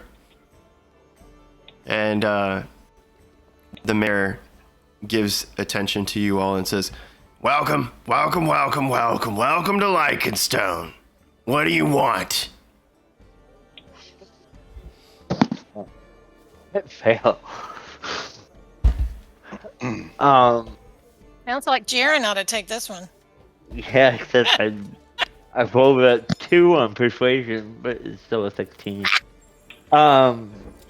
So I told him, "Hey, we're here to help. And that we want to know what he knows about what's going on, about the men dying in Perth, and if he knows any additional information." So the mayor, just to speed the story up, he relays basically some of the same things you all have heard before. And he says, men are getting sick, some as young as 13, not sure why. They get these sores that pop and burst into a horrible smell. And eventually their body seizes up, they arch their backs, and their limbs and fingers, hands and toes twist in erratic ways before they freeze in whatever position they finally settle into. But that initially the men fall into a deep sleep that's restless. And that even when they enter the state of being fully rigored, they are still basically alive and breathing. And when you peel the eyelids back, the eyes are rolled back into the head. He explains that he's not sure what caused the events, but he knows that it's been happening in their town for about 6 months. And then he takes a seat behind his big chair at the desk here, and he says, "Lycanstone and its damn curses." Plural. So you said multiple curses? What would be the other curse? He doesn't say anything right away, but this woman in the room with him, his wife, peeks up and says, "Oh, Angus doesn't like to speak about it, but I have no problem telling you all about the problems of this damn backwater town." And Angus looks at his wife, and he says to her, "Petunia, oh, you better watch your tone with me, damn it!" And he slams his hand on the desk, and she kind of rolls her eyes and then turns her attention back to you all and says, "Angus is just too proud to admit that about 30 years ago we faced a similar problem, only with our crops. But he just doesn't like talking about it because the solution last time was that strange old woman at the edge of town. The one who you burned. The one who we burned? I thought I heard something Surprise, about someone motherfucker. cursing the town. Like, with thunder and lightning. And then she vanished. Yeah. So she says, I don't recall anyone being burned, but I do remember that night. Oh, the storms were like none other. She walked right in here, put her finger in Angus's face. I don't know what they said, because he slammed the door and told me to go to bed. I just remember no one slept well that night. The storms boomed for hours. And after their conversation, he came to bed sweating, shook to the core. The door slammed behind her. She walked a little ways down the street. And I don't know if she had anything to do with it or not, but I'd swear those damn clouds followed her command, covered her on the way out. No one saw where she went. I believe she had a reason. I'm sure she did too, dear. Most women have reasons for being mad about things, especially when they go off like that at a man such as Angus. Especially when it involves their daughter. You say the word daughter, and you notice that she kind of hangs her head when you say that. I would cast Divine Sense in the direction of the mayor and his wife Okay. Thank you. and see if anything comes back funky. You get nothing from either of Nothing. them. Harvey takes out his lantern of tracking Faye and lights it. Okay. If there's any kind of Fae creatures within 300 feet, the flame's gonna turn a bright green. So when you turn the lantern on, the flame instantly blazes a bright green color. Yeah, Ooh. we have multiple Fae Yeah. people in our party. Half the people in the party are Fae. Guys, there's some Fae people around here. What? Oops. Uh-oh. It's creature type Fae. Well, everybody in our party's a creature. Yeah. No. You got humanoid. Yeah. Point of order. Unicorn. Actually, Well, I'm celestial. Unicorns are celestial, they're not fey. Yeah, we do have a dryad hanging around though. Yeah. Yeah, she's back oh in well, there. fuck. But- She's back at the room. I'll give it to you, Harvey. We're not just here. gonna Okay. say that the lantern ignores anyone within the bounds of your own party. Okay. Yeah. Harvey is gonna because I don't know. When we leveled up a couple times, mechanically speaking, Harvey was going to take a couple levels in cleric, but he ended up taking a couple levels in ranger. So Harvey chose the favored foe, favorite enemy, whatever the original feature's favorite name is. Favorite enemy. Did you take hags? I took Fae. Actually, you could just choose a whole category. Nice. Harvey's going to start taking a look around this place. I would like to stealth up those stairs, or maybe around the place to try to kind of just, while the party's talking, just kind of see what I can see. You know. Yeah, certainly. So roll me a stealth check. Yeah, it's going to be a 24. Nice. Harvey, you wrap your wings around you like a cloak, and it muffles the movement of your body shuffling. And you tiptoe on your clickety-clackety little talons, but you do it like a ninja. And you manage... Like a bird. I'm like a pigeon. I'm going to steal your fucking bread. You peek your head up the stairwell, and in the upper level of the stairwell, you just notice a large open room and a hallway seemingly leading to the bedrooms. I'm gonna whisper. So you would basically see this area. All right, here. I'm gonna whisper to whoever's closest to me. Okay. I'm gonna go look around. There was that boggle last night. There's something going on here. So you move upstairs? Yep, Harvey moves upstairs. Yeah, and the upper level map is just below the map you guys are on. If you scroll down. Harvey's just looking around, see if he sees anything suspicious. When you walk up the stairs, you notice right away 3 doorways, all 3 closed. To your right, a door immediately over your shoulder. And just to the front of you, a little to the left, is a doorway. And further down the hall is another doorway. Harvey's glancing in all those rooms, man. Okay. Would you say he whispered to me and Jaron? Probably, yeah. Yeah, based on where he moved. So I'd say the 2 of you specifically. Okay. So Harvey, you go ahead and you move into this bedroom first. When you walk into the room, you notice a nice bureau and makeup table area and 2 nightstands. And despite the fact that this is a small bed, just imagine it's the master suite. So you know right away that you've walked into the bedroom of Angus Mossgrade and his wife Petunia Mossgrade. And as you look around the room, go ahead and roll me a perception check. Can I send, if he whispered to me, he said he was going to look around. Uh-huh. And I know he's stealthing. Yep. Can I motion to Uni to follow? Yeah, that's fine. So you kind of give Uni a nod to like saunter up the stairs by like encouraging real her. kind of inconspicuous. Yeah, like shh. I'm putting down a trail of Cheetos.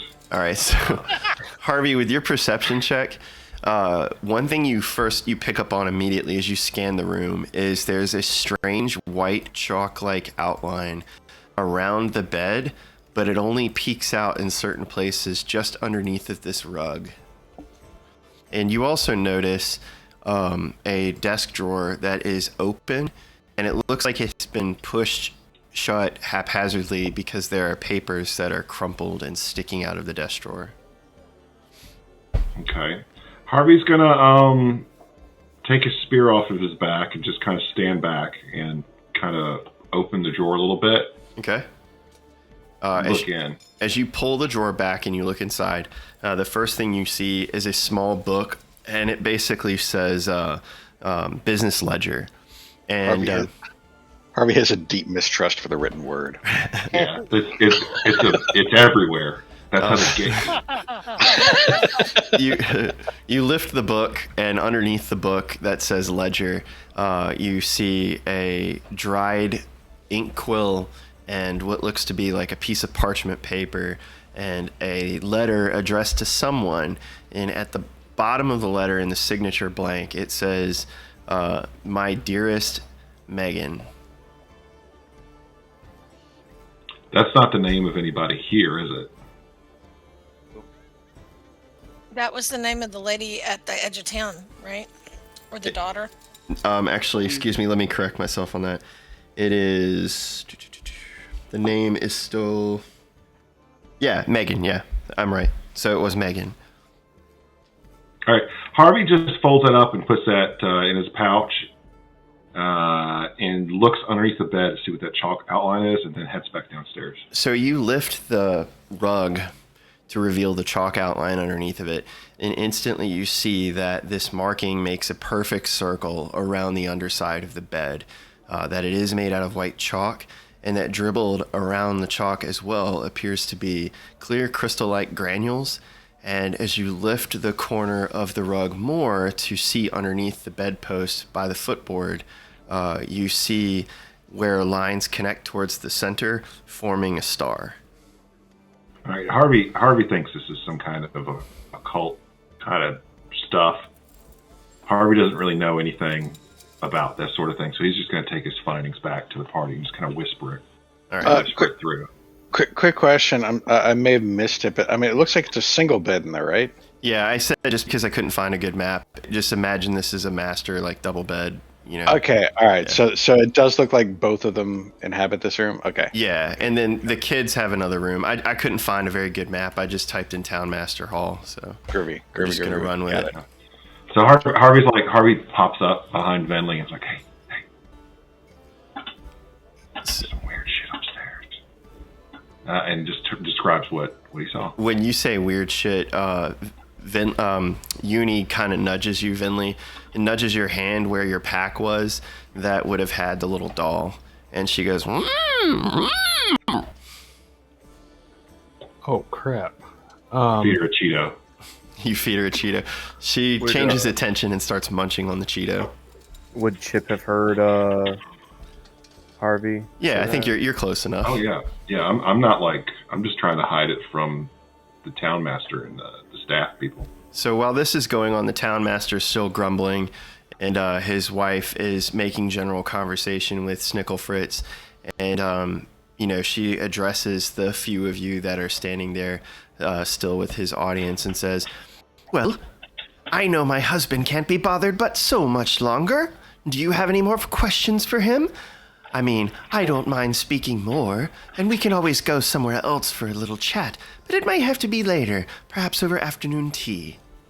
Well, I mean, we came to this town to help break the curse, so if there's anything you're not telling, be in your interest to tell us.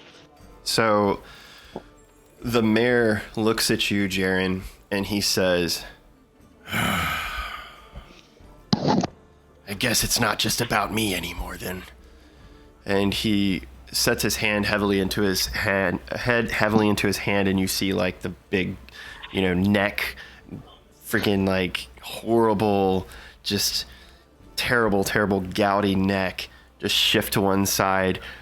Mel interrupts and goes, "Oh, no. It's all about you always.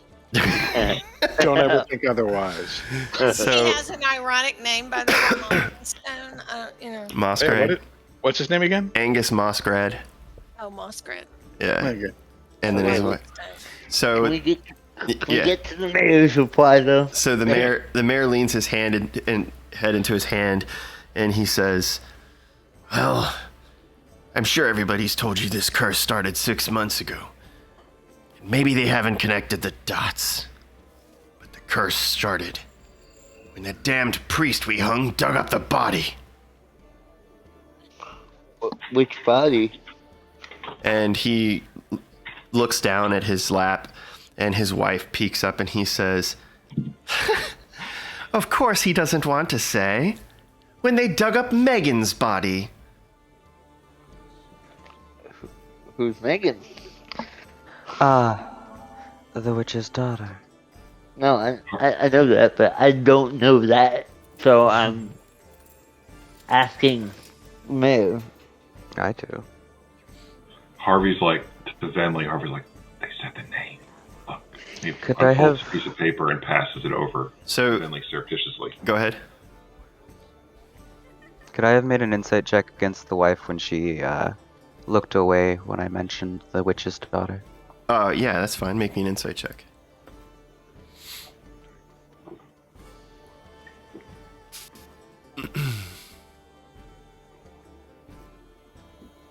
Excellent.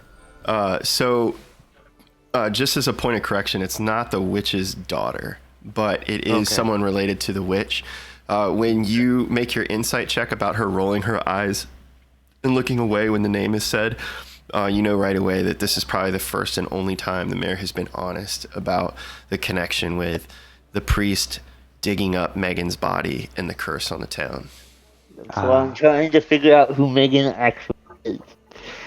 So you ask who Megan is, and Yes. Angus looks at Jaron and says, "Well, you see, Megan was one of our own. And we sent her to live with the old woman, Morgan Titchwillow, about 3 hours outside of town. When you say one of your own, what exactly do you mean? A denizen of the fiefdom of Lycanstone." And he kind of like stumbles over his words, like choking on them as he says it. So no personal relation to you? Roll an insight check. Did you say Titchwillow? Yeah, Morgan Titchwillow.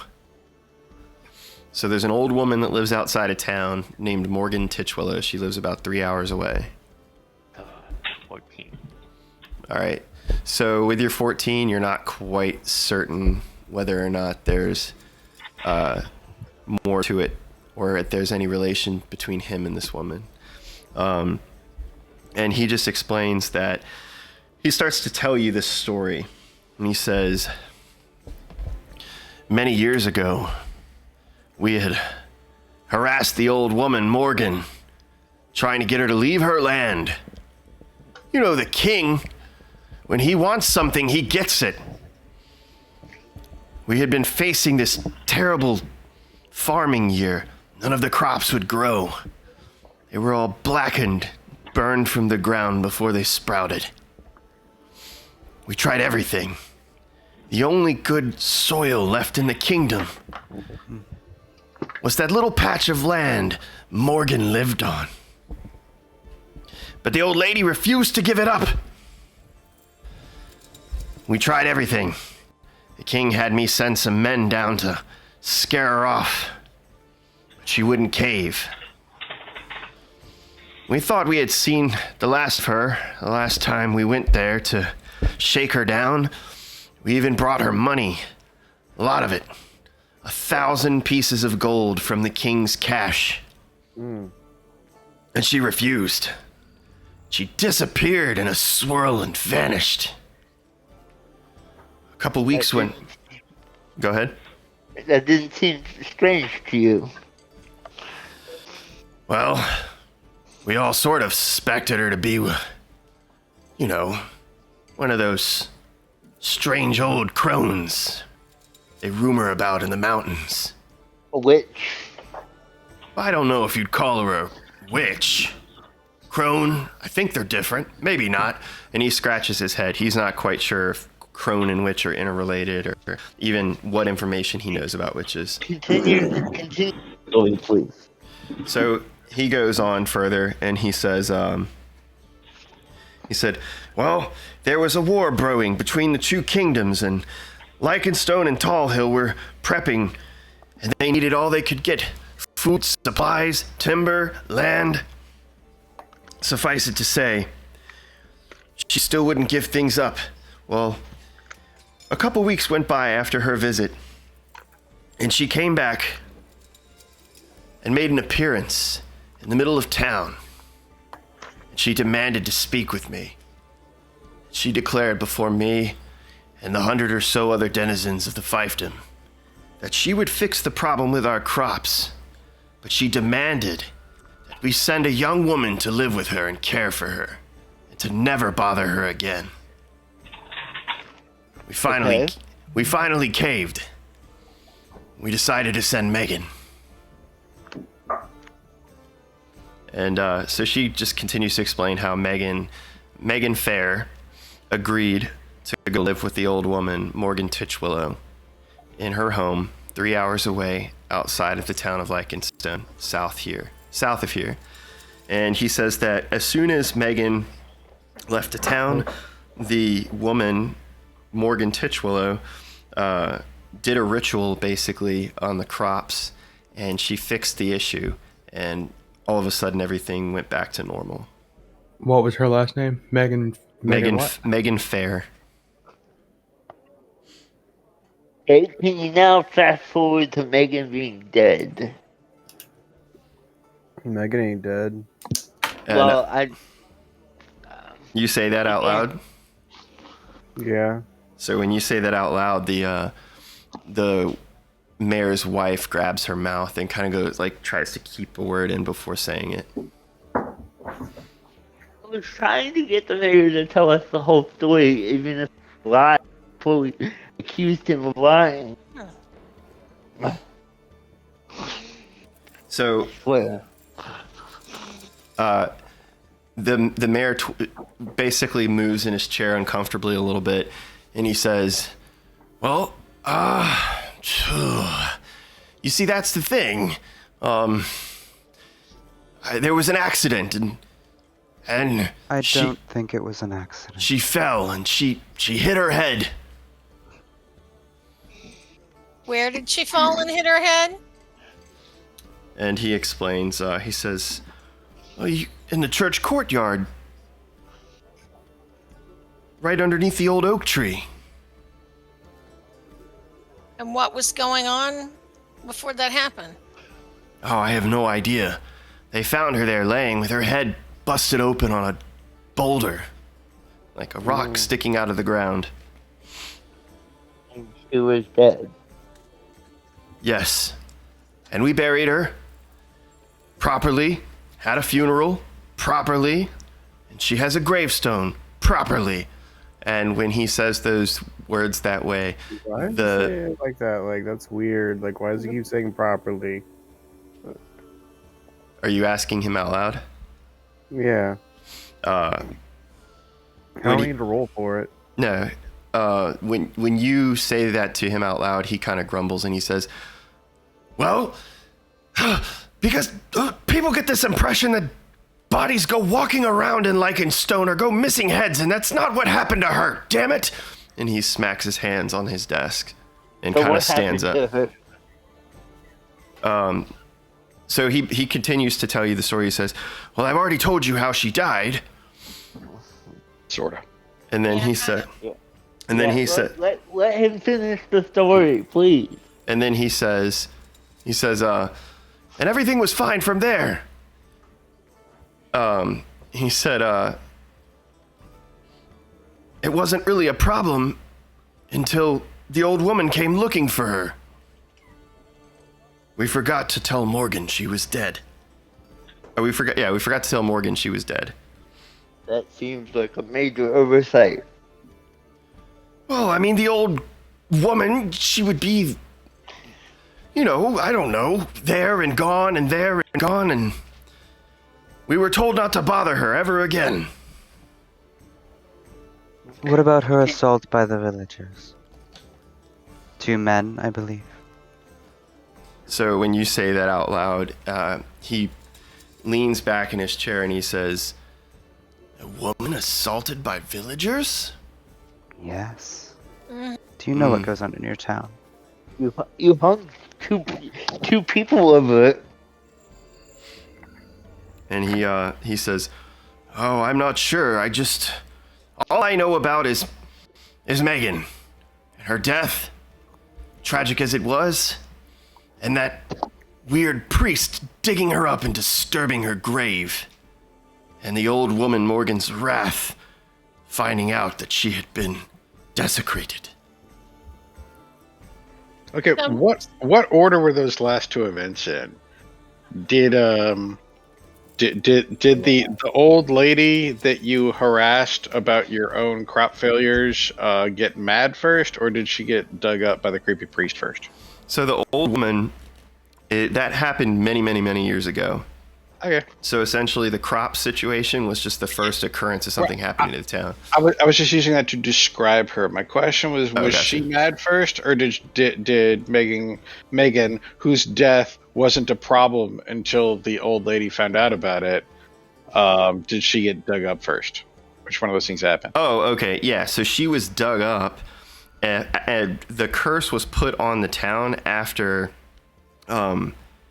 the curse was put on the town after the old woman, Morgan Titchwillow, found out that Megan Fair was dead. Right. So not about the priest, but about the death. Yeah. But did the priest dig up her body before or after she found out that Megan was dead?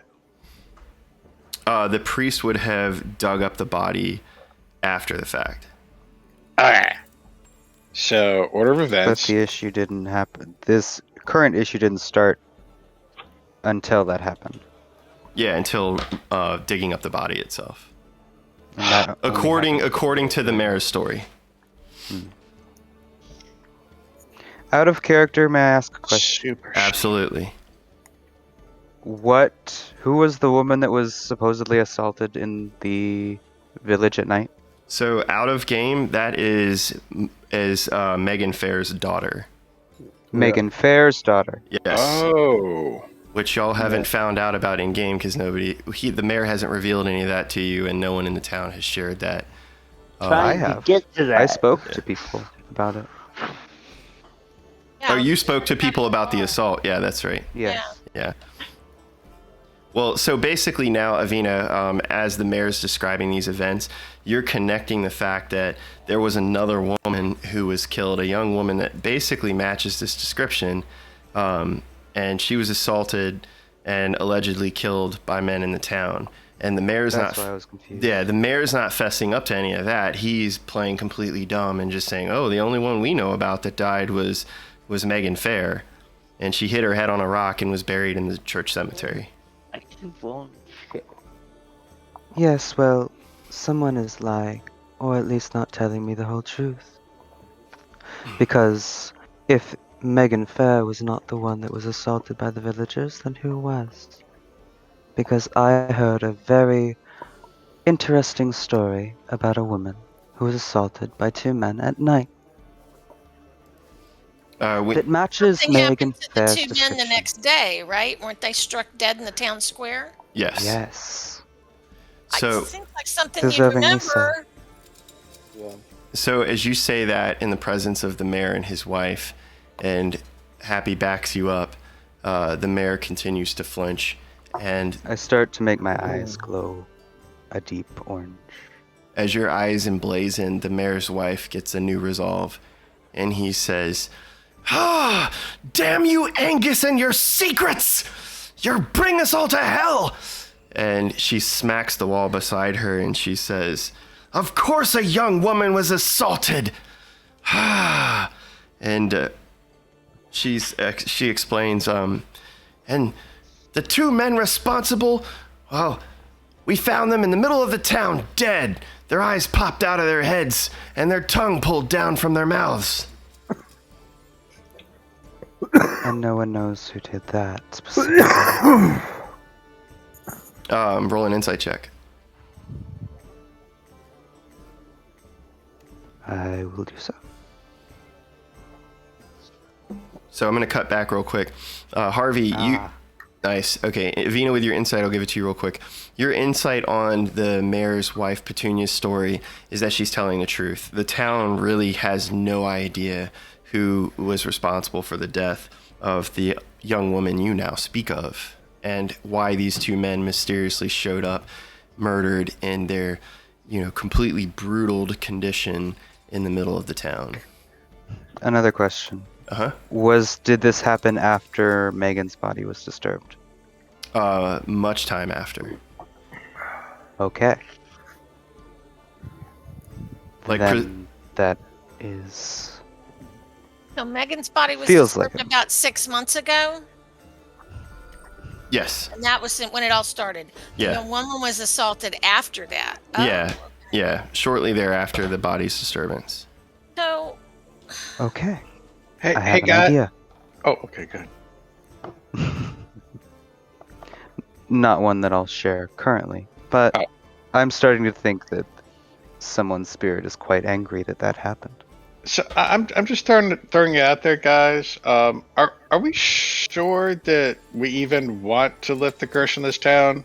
Yeah. I mean, this kind of sounds like the sort of thing that if we just walked away, it would eventually just solve itself. We can't leave, we kind can't of leave deserve the it, town. right? I mean, What? The What? town's on lockdown. We can't leave until we solve like the they're curse. gonna stop Oh, us. really? Oh, Like okay. they're gonna stop us. We know Like- Venlee can like- get out. Like there's 20 guards at the gate that will kill us. Oh, really? Yeah. Yeah. The town is completely locked down by the kingdom. So the That's king unpleasant. had sent a garrison of guards to basically completely quarantine off this whole town. But in addition to that, when you guys start basically throwing some shade at the mayor, being like, well, why should we solve your problem? The little girl, Mabel, who answered the door, begins to cry. And she says, look, I don't know if I have any part in this, but some of those men are boys. I mean, 13. The youngest one was 13. You're really going to leave us behind? Ugh, 13. Boys at 13 are the worst. Avvina, Meg was pretty nice, right? Yeah. Yeah, that's ancient. Avvina, Our guy was okay. Yeah, you're a man then. You've had a bar mitzvah. Jaron has one final question for Jaron. Go for it. and elbow, whatever you want. I asked him what his relation to Megan's daughter. Okay. So roll me an intimidation check with advantage. I see you rolled With one earlier. advantage? Yeah, I see you rolled one earlier in the chat. But roll a good one for me. Please. No. All right, cool. 29. All right. So you lean over. Can I go full demon? That sounds about right. So describe how you intimidate the mayor with your question. So, this black shadow envelops, and my eyes go black, and I'm like, I know that you're lying to. You need to tell us the truth. What is your relation to this woman and her daughter?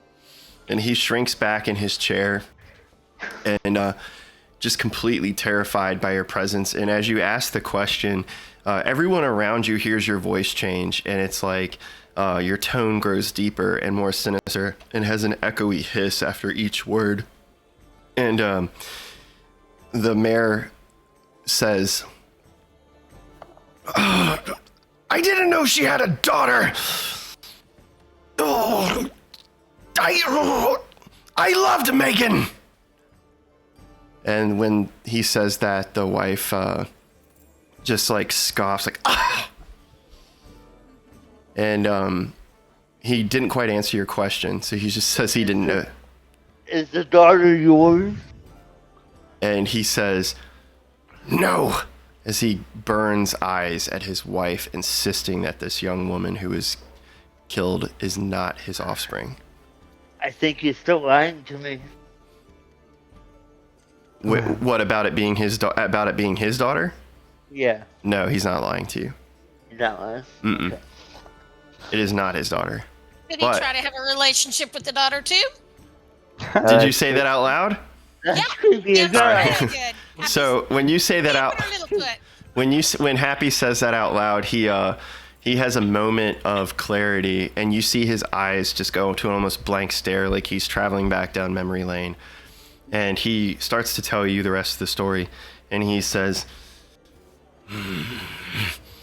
my wife's probably gonna kill me for spilling my guts, but here it goes. I don't think she's very happy with you to begin with. Yeah, you're a dead man already. And he explains that before he married Petunia, he actually had feelings for Megan, and that when Megan decided to leave, essentially giving herself as tribute to this old woman to be her live-in companion and helper and aid, that all of his dreams of marrying Megan, were dashed.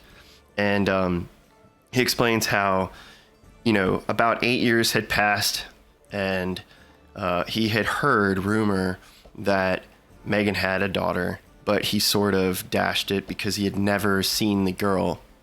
But then he explains that a month or so before the blight had taken place, a young woman that looked just like Megan had come into town. And he says, I was at the Manticore drinking, and it was late in the day.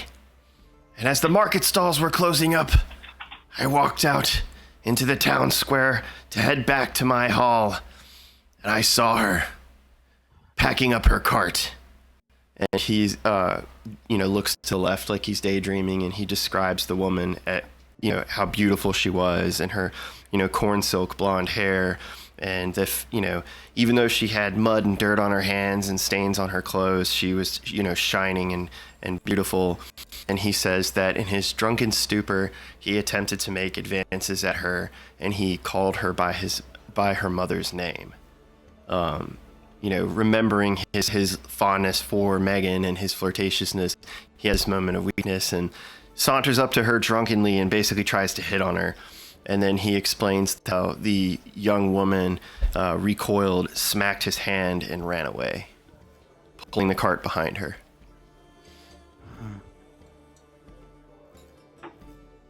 And just for everyone on the stream, he did not try to assault her. There was nothing.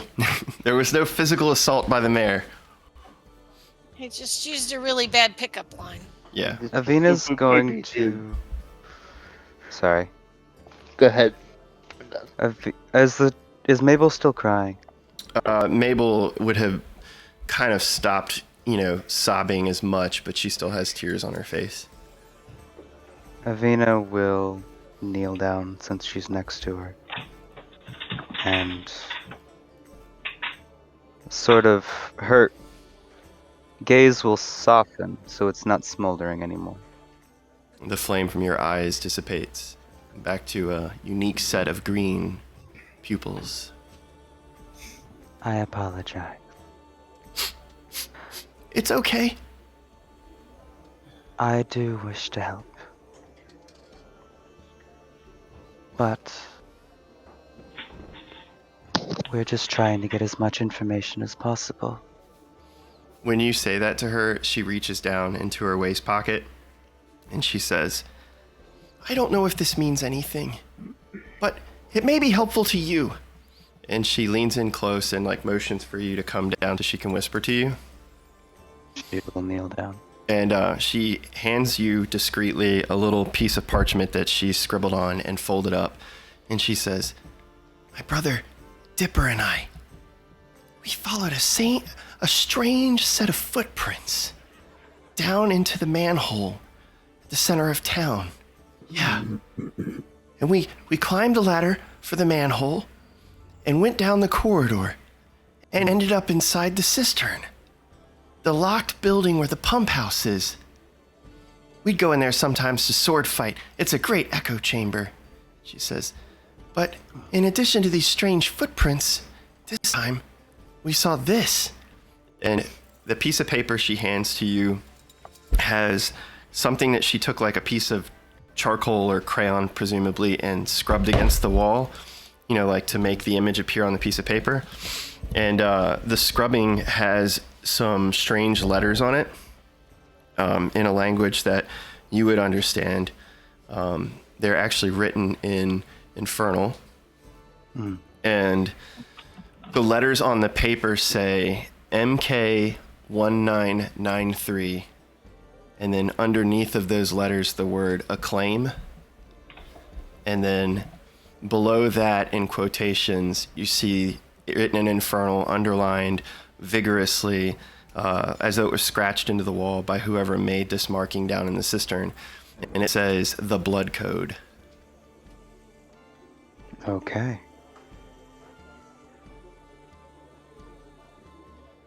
So, until you tell your party, you're the only one that knows. But yeah, you You're have like this the strange nerd. creepiest comforting person ever.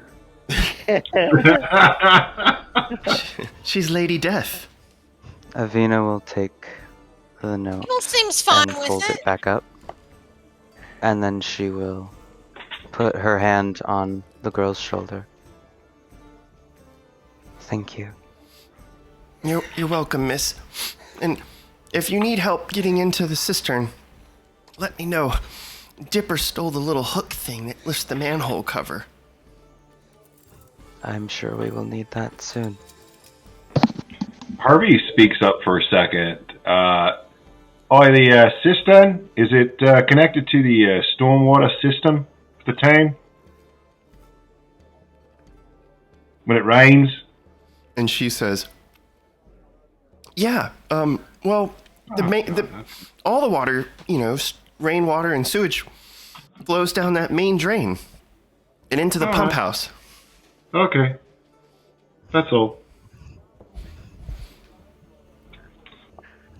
So the mayor's wife looks back at you all and says, I think we have a few other things to discuss. And she ushers you all out the door and she says, Snickle, hopefully these heroes can solve our problem. And she kind of turns her nose up at you all and kind of, with a slight smile as though she likes Snickle Fritz, ushers him out the door with a welcoming hand and then closes it behind as you all stand in the foyer next to the little girl Mabel and her brother Dipper. And Snickle looks at you and says, well, I don't know. I guess there's not much more to it, huh? I think there's a lot more to it. Nickel Fritz, had you heard any of this before? So Snickle Fritz scratches his head, and he says, well, me and Matreus weren't here when the young girl went missing. But I do remember 40 years ago, that strange disease in the crops, and that old woman, Morgan Titchwillow. I never really took issue with her. I mean, as a matter of fact, before her, we didn't have anyone that sold strange rare herbs and medicines. So she was kind of a welcomed inconvenience to the others, but no issue for me.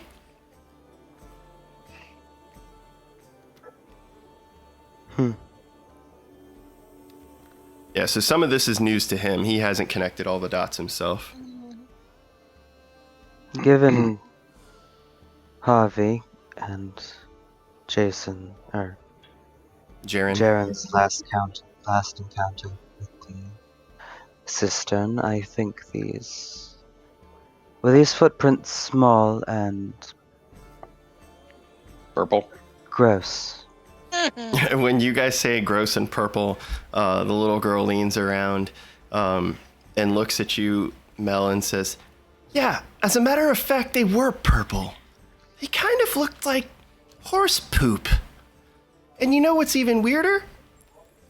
The adults, the grown folk in the town, well, they said they couldn't even see them.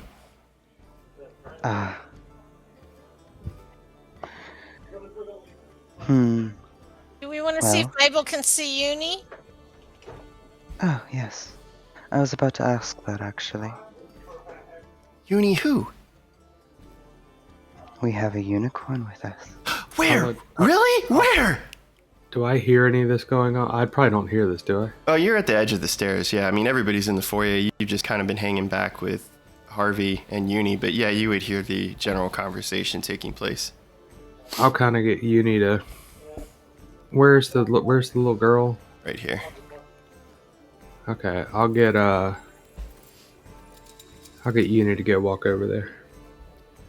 So Uni kind of like weaves her way in between everybody in her awkward unicorn calf form, just bumping everyone, nearly sending you Happy off your feet because she's so much taller as her rump kind of bumps into the side of your shoulder. And She's used to it. she sits down like Scooby-Doo style, like lanky-kneed, and looks at the little girl and then goes,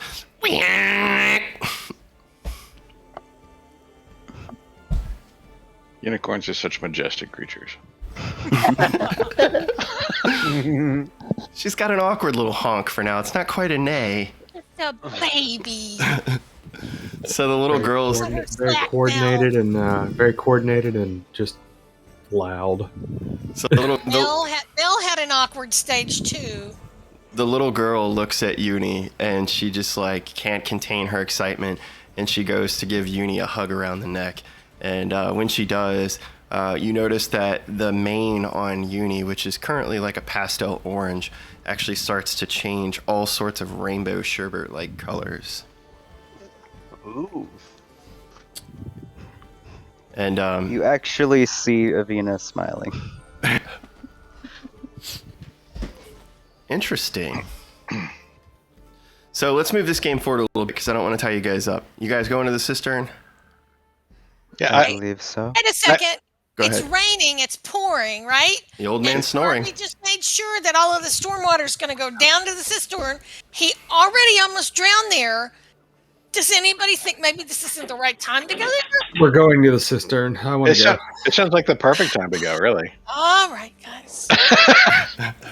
Well, I won't be getting my feet wet, so... All right, so you guys make your way out to the middle of town again, and I'm not going to change the town map. I'll just switch to the one we need. And Mabel, in her excited state, seeing the unicorn, would follow behind you guys just a couple feet back, you know, to not seem too eager. And she watches you all look for the sewer gate entrance, and then from the distance, she... hold on. Yeah, sorry. Then from the distance, she sort of motions towards you like, you know, no, it's right there. It's right there. And you see her brother, Mabel... her brother Dipper bleh, walk forward with this little steel hook and put it down into the manhole cover and lift it, revealing a ladder that leads down into this pump house like cistern. Now, this is not the perfect map, folks, so just bear with me on that. But essentially, you all would be where you are on the map, coming down the ladder into this open, pump house floor room. So in the middle, there's like a sump pump that pulls the excess drain water down in. And then you see 2 pumps here and sewer gates that hook around and under the floor. And then directly across from you, you would see this massive stone wall with a strange turn-like handle, kind of like on Mousse's chest. So it's almost like a naval ship's porthole, thing you open the door with. And I'm glad you called that. As we go down, Mel turns to Mousse and he says, "This is it, buddy. This is your time to shine."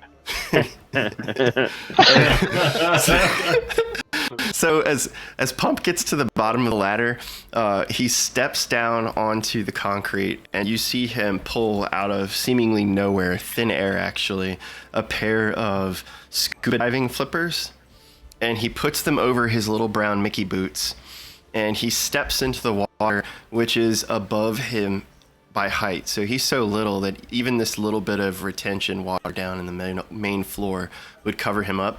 And he moves about erratically. And as he does, you see his little pump handle hat spin around like a propeller and the snorkel sticking out top. And little bubbles are bubbling up from the top of the snorkel. And as the bubbles pop, for the first time, your party actually hears the following. You are keenly aware of this strange little voice that comes tooting out of the end of the snorkel, and it says, I got a wrench in my hand. Gonna fix me a pipe in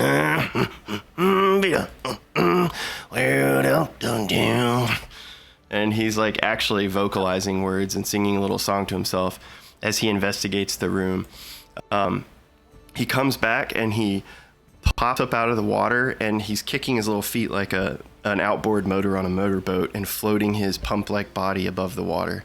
And he looks at you, Harvey, and he nods and then twists his mustache, and now his voice is different. His voice above the water, he just goes,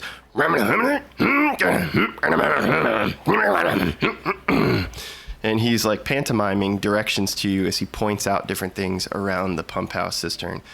He says that the main floor has an emergency drain, that this strange brick wall with the door handle doesn't look like it's connected to any kind of vault. And then he says around the pump house are a bunch of open pipes where the water would come from. And then he relays back to you in a language that only you can understand now, Mel, that there's all sorts of strange levers and markings all over the walls. That was a really good impression of what a French speaker hears when they hear somebody Creole speaking. That's great.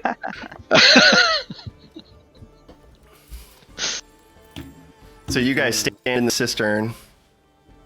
Everybody go ahead and roll me perception checks if you want to look around and see what you pick up on. Above and beyond what maybe Mel will have shared from Pump.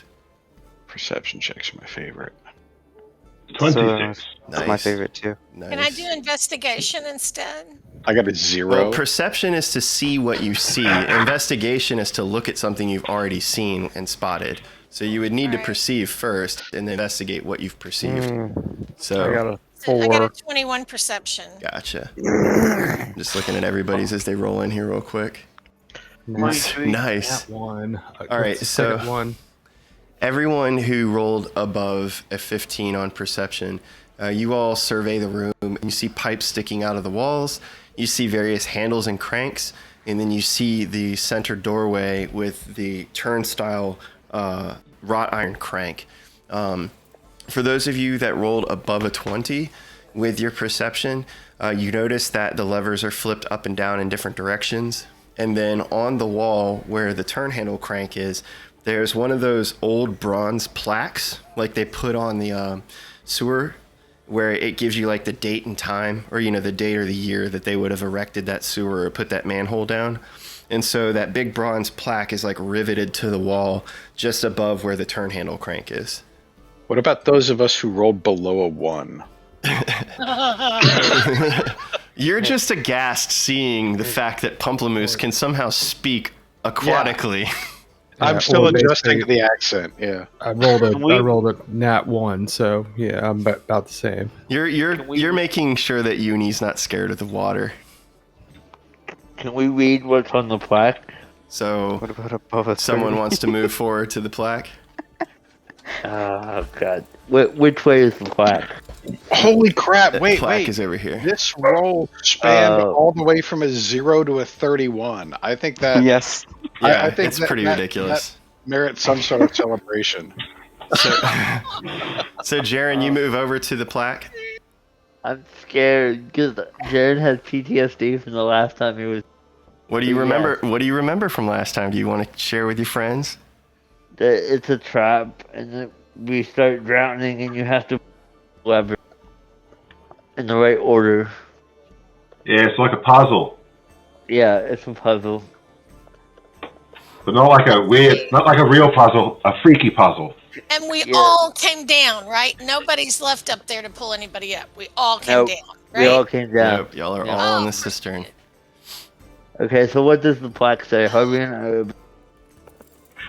So the plaque itself says MK 1993, and then underneath the words and letters MK 1993, you see in all capital letters Acclaim, AKLAIM, and that's it. Okay, I get the reference. Thank you for spelling that out. I had it spelled wrong. Me too. So Harvey mentioned something about levers and being trapped previously and pulling levers. What do you? It's like a puzzle. You got to get the levers to the right angle and direction, and supposed to be able to get out that way. I've got my crowbar. I'm going to be walking on the door over here. So someone else needs to look at the levers, though. Harvey, you stick you stick the crowbar in between the prongs of this rusted turn crank door handle as you start to try to pry at it. And Avvina, thieves' tools as well. Avvina, with your 31, as you see this described by your friends and you look around the room, you instantly pick up on the vivid details that Mabel explained to you about what her and Dipper would see playing in the pump house. Now, mind you, this isn't really a sewer. This is literally like a place where the people would come and turn on and off the water and fix the water treatment. So it's not dirty or smelly in here, or I guess as much as, an old, musty, wet pump house room would be. But you see Jaron and Harvey inspecting the plaque, and you instantly see that what they read off to you from the plaque matches what the note says that the little girl scrubbed with crayon. But one thing they didn't read off were the words at the bottom of the plaque, or the words at the bottom of the note that said, in quotes, blood code. Okay. Mabel, that Mabel girl is quite helpful. Actually, they did, because I had it written down. That Mabel girl was quite helpful. She will hold up the note So she was given by the girl. She holds the note up to you all, and you guys see right away that the note scrubbing matches what you see on the plaque with the addition of the words blood code underneath. I thought the note was in an infernal. It was? It's a rubbing. Didn't you say that she wrote it in infernal? Yes, but you speak infernal. So you would I know I do, but nobody else does. Harvey does now. Okay. He's been studying. Okay. I do not know what the blood code is, but it is infernal, so it can't quite be good. So Happy wanted to do some investigation. Happy, you walk around the room, roll me an investigation check.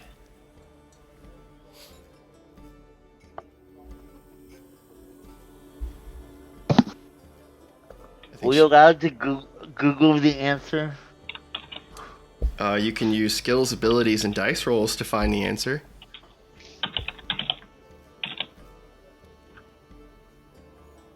I think she stepped away from chair.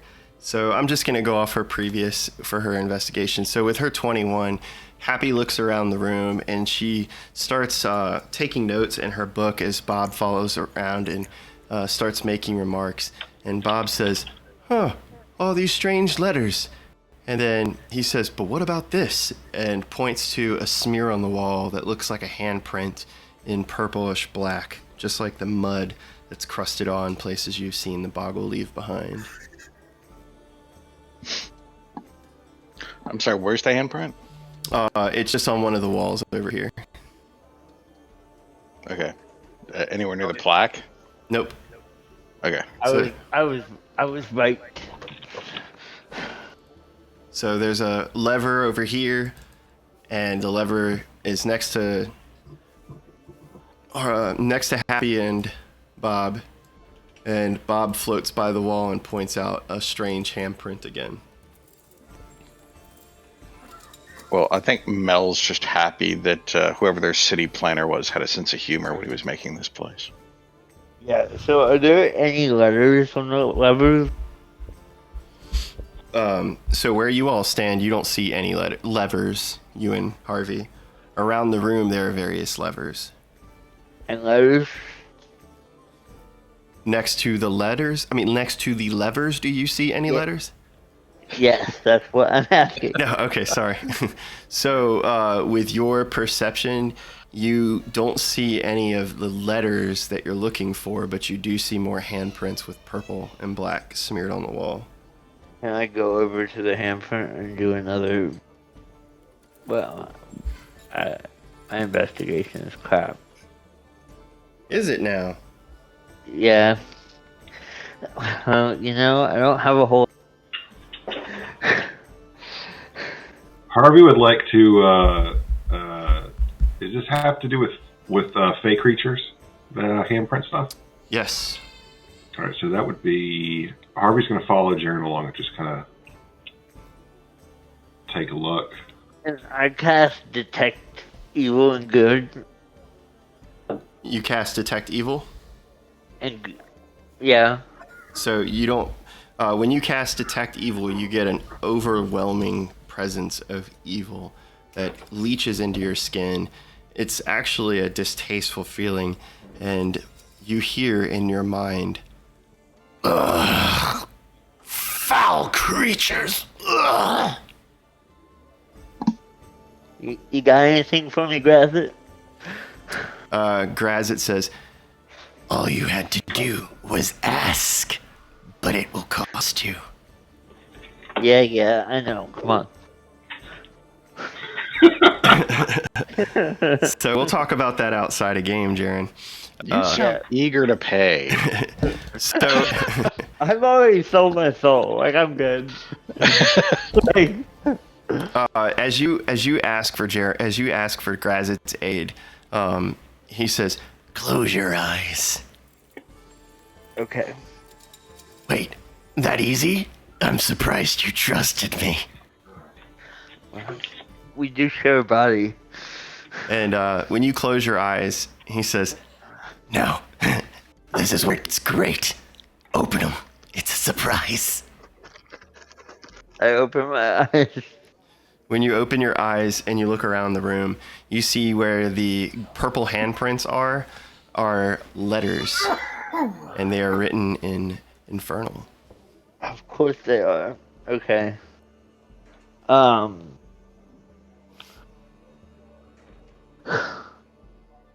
Is there any way that I would know the code besides being a geek? Not in-game, but you can roll some investigation after now seeing that where these handprints correspond, there are letters.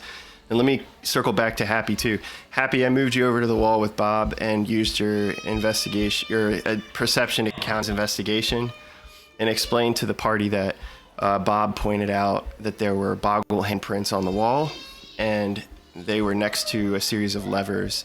So all around the room are levers but in only a few places do you see these purple handprints caked on the wall. And Jaron explains that the last time that we were stuck in this place, we had to pull the levers in a specific sequence in order to unlock the door. And we have to do that again. Okay. So, do we want to pull it in the same sequence that you pulled before, or do we want to pull it in the sequence that evidently the Boggles pulled it in, that we can tell by their nasty, nasty handprints? Well, the problem with the Boggle handprints is we don't know what order they pull. We know what levers they pull, not the order. Do you though? Do we what? No, I'm responding to Jason out of game. Well, I mean, because Mel's actually onto something, guys. So all right, we've evidently got like 6 levers there. Is that right, or is that just a? So there's literally levers all over the room. Like this is a pump house. So Gotcha. levers and valves to turn on and off pipes and drains. There's literally levers on the ceiling, on the walls, in different places, and pipes going all over the place. But Okay, cool. in certain places along the walls, you have noticed that there are 3 places where there are purple Boggle handprints. Just 3. Just 3. Yes. Okay. So there's a purple Boggle handprint on this wall. There's a purple Boggle handprint on that wall, and there's a purple Boggle handprint just below the turnstile crank where Harvey stands. Okay, so to your point, then there's only like 9 combinations. Have you looked closer? Roll me an investigation check. Okay.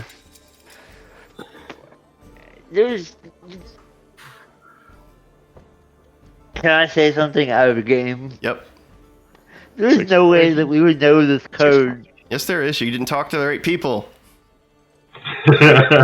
Y'all like to we did the same thing we did before again. Y'all like to get in on your own shit, and you don't like to talk to people. Hey, Everyone. We very specifically talked to all the wrong people. Would it surprise you to know that would it surprise you to know that Morbid Malachi knows the code? No, it doesn't. But Not anymore. So we did talk to the right people, just didn't ask the right questions. You just wanted to know if his name was ironic. Yep. All right, so and it's ironic because he was. GM doesn't create a character named Morbid Malachi and not want us to talk to them. All right, so Mel, with your 20, you notice right away when you look at the wall that you're standing by. I'm just gonna say, you went up to the doorway with Harvey. You notice that below the middle of the door where the turn handle is, toward the middle of the wall, there's the handprint, right?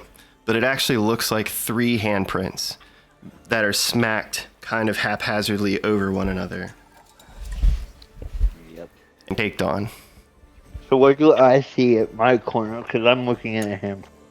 When you look at your corner, you also see 3 handprints haphazardly caked on the wall. It's like this creature has run through and just kind of gone smack, smack, smack. So you see like a series of fingers overlapping like a kindergarten class with finger paint. Do I see a letter? As you look at the wall, newly revealed by Grazit, the letter translates to you right off the stone. And it's a letter A. Okay. And Happy and Bob, where you stand, you notice that there's only one handprint. Letter B. No, I think it's letter C. Can I look through Happy's eyes? No. Okay, I can. Why did you do that? I mean, you can just walk over and look at it. How many handprints are at each lever? So it's not levers. There's handprints on the wall. There's levers everywhere. There is 3 places where there are handprints. On the left wall here, there is a series of handprints that number 3. 3 handprints overlapped on one another. This wall has 1 handprint, and this wall also has 3. So I'm looking at Happy's handprint. Does it say C? Yes, when you walk up to Happy and Bob, you would see on the wall the handprint, and underneath of it is the letter C and the character for it being written in Abyssal. Or Infernal, excuse me.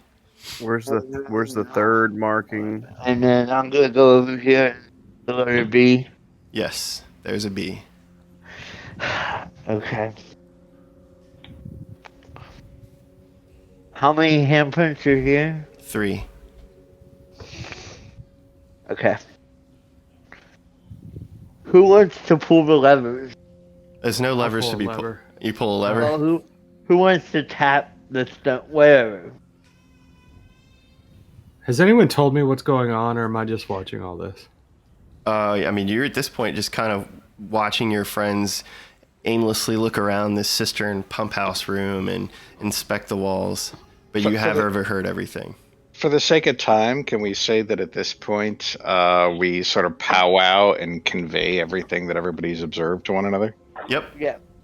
Groovy. Does Question. anyone want me to investigate anything?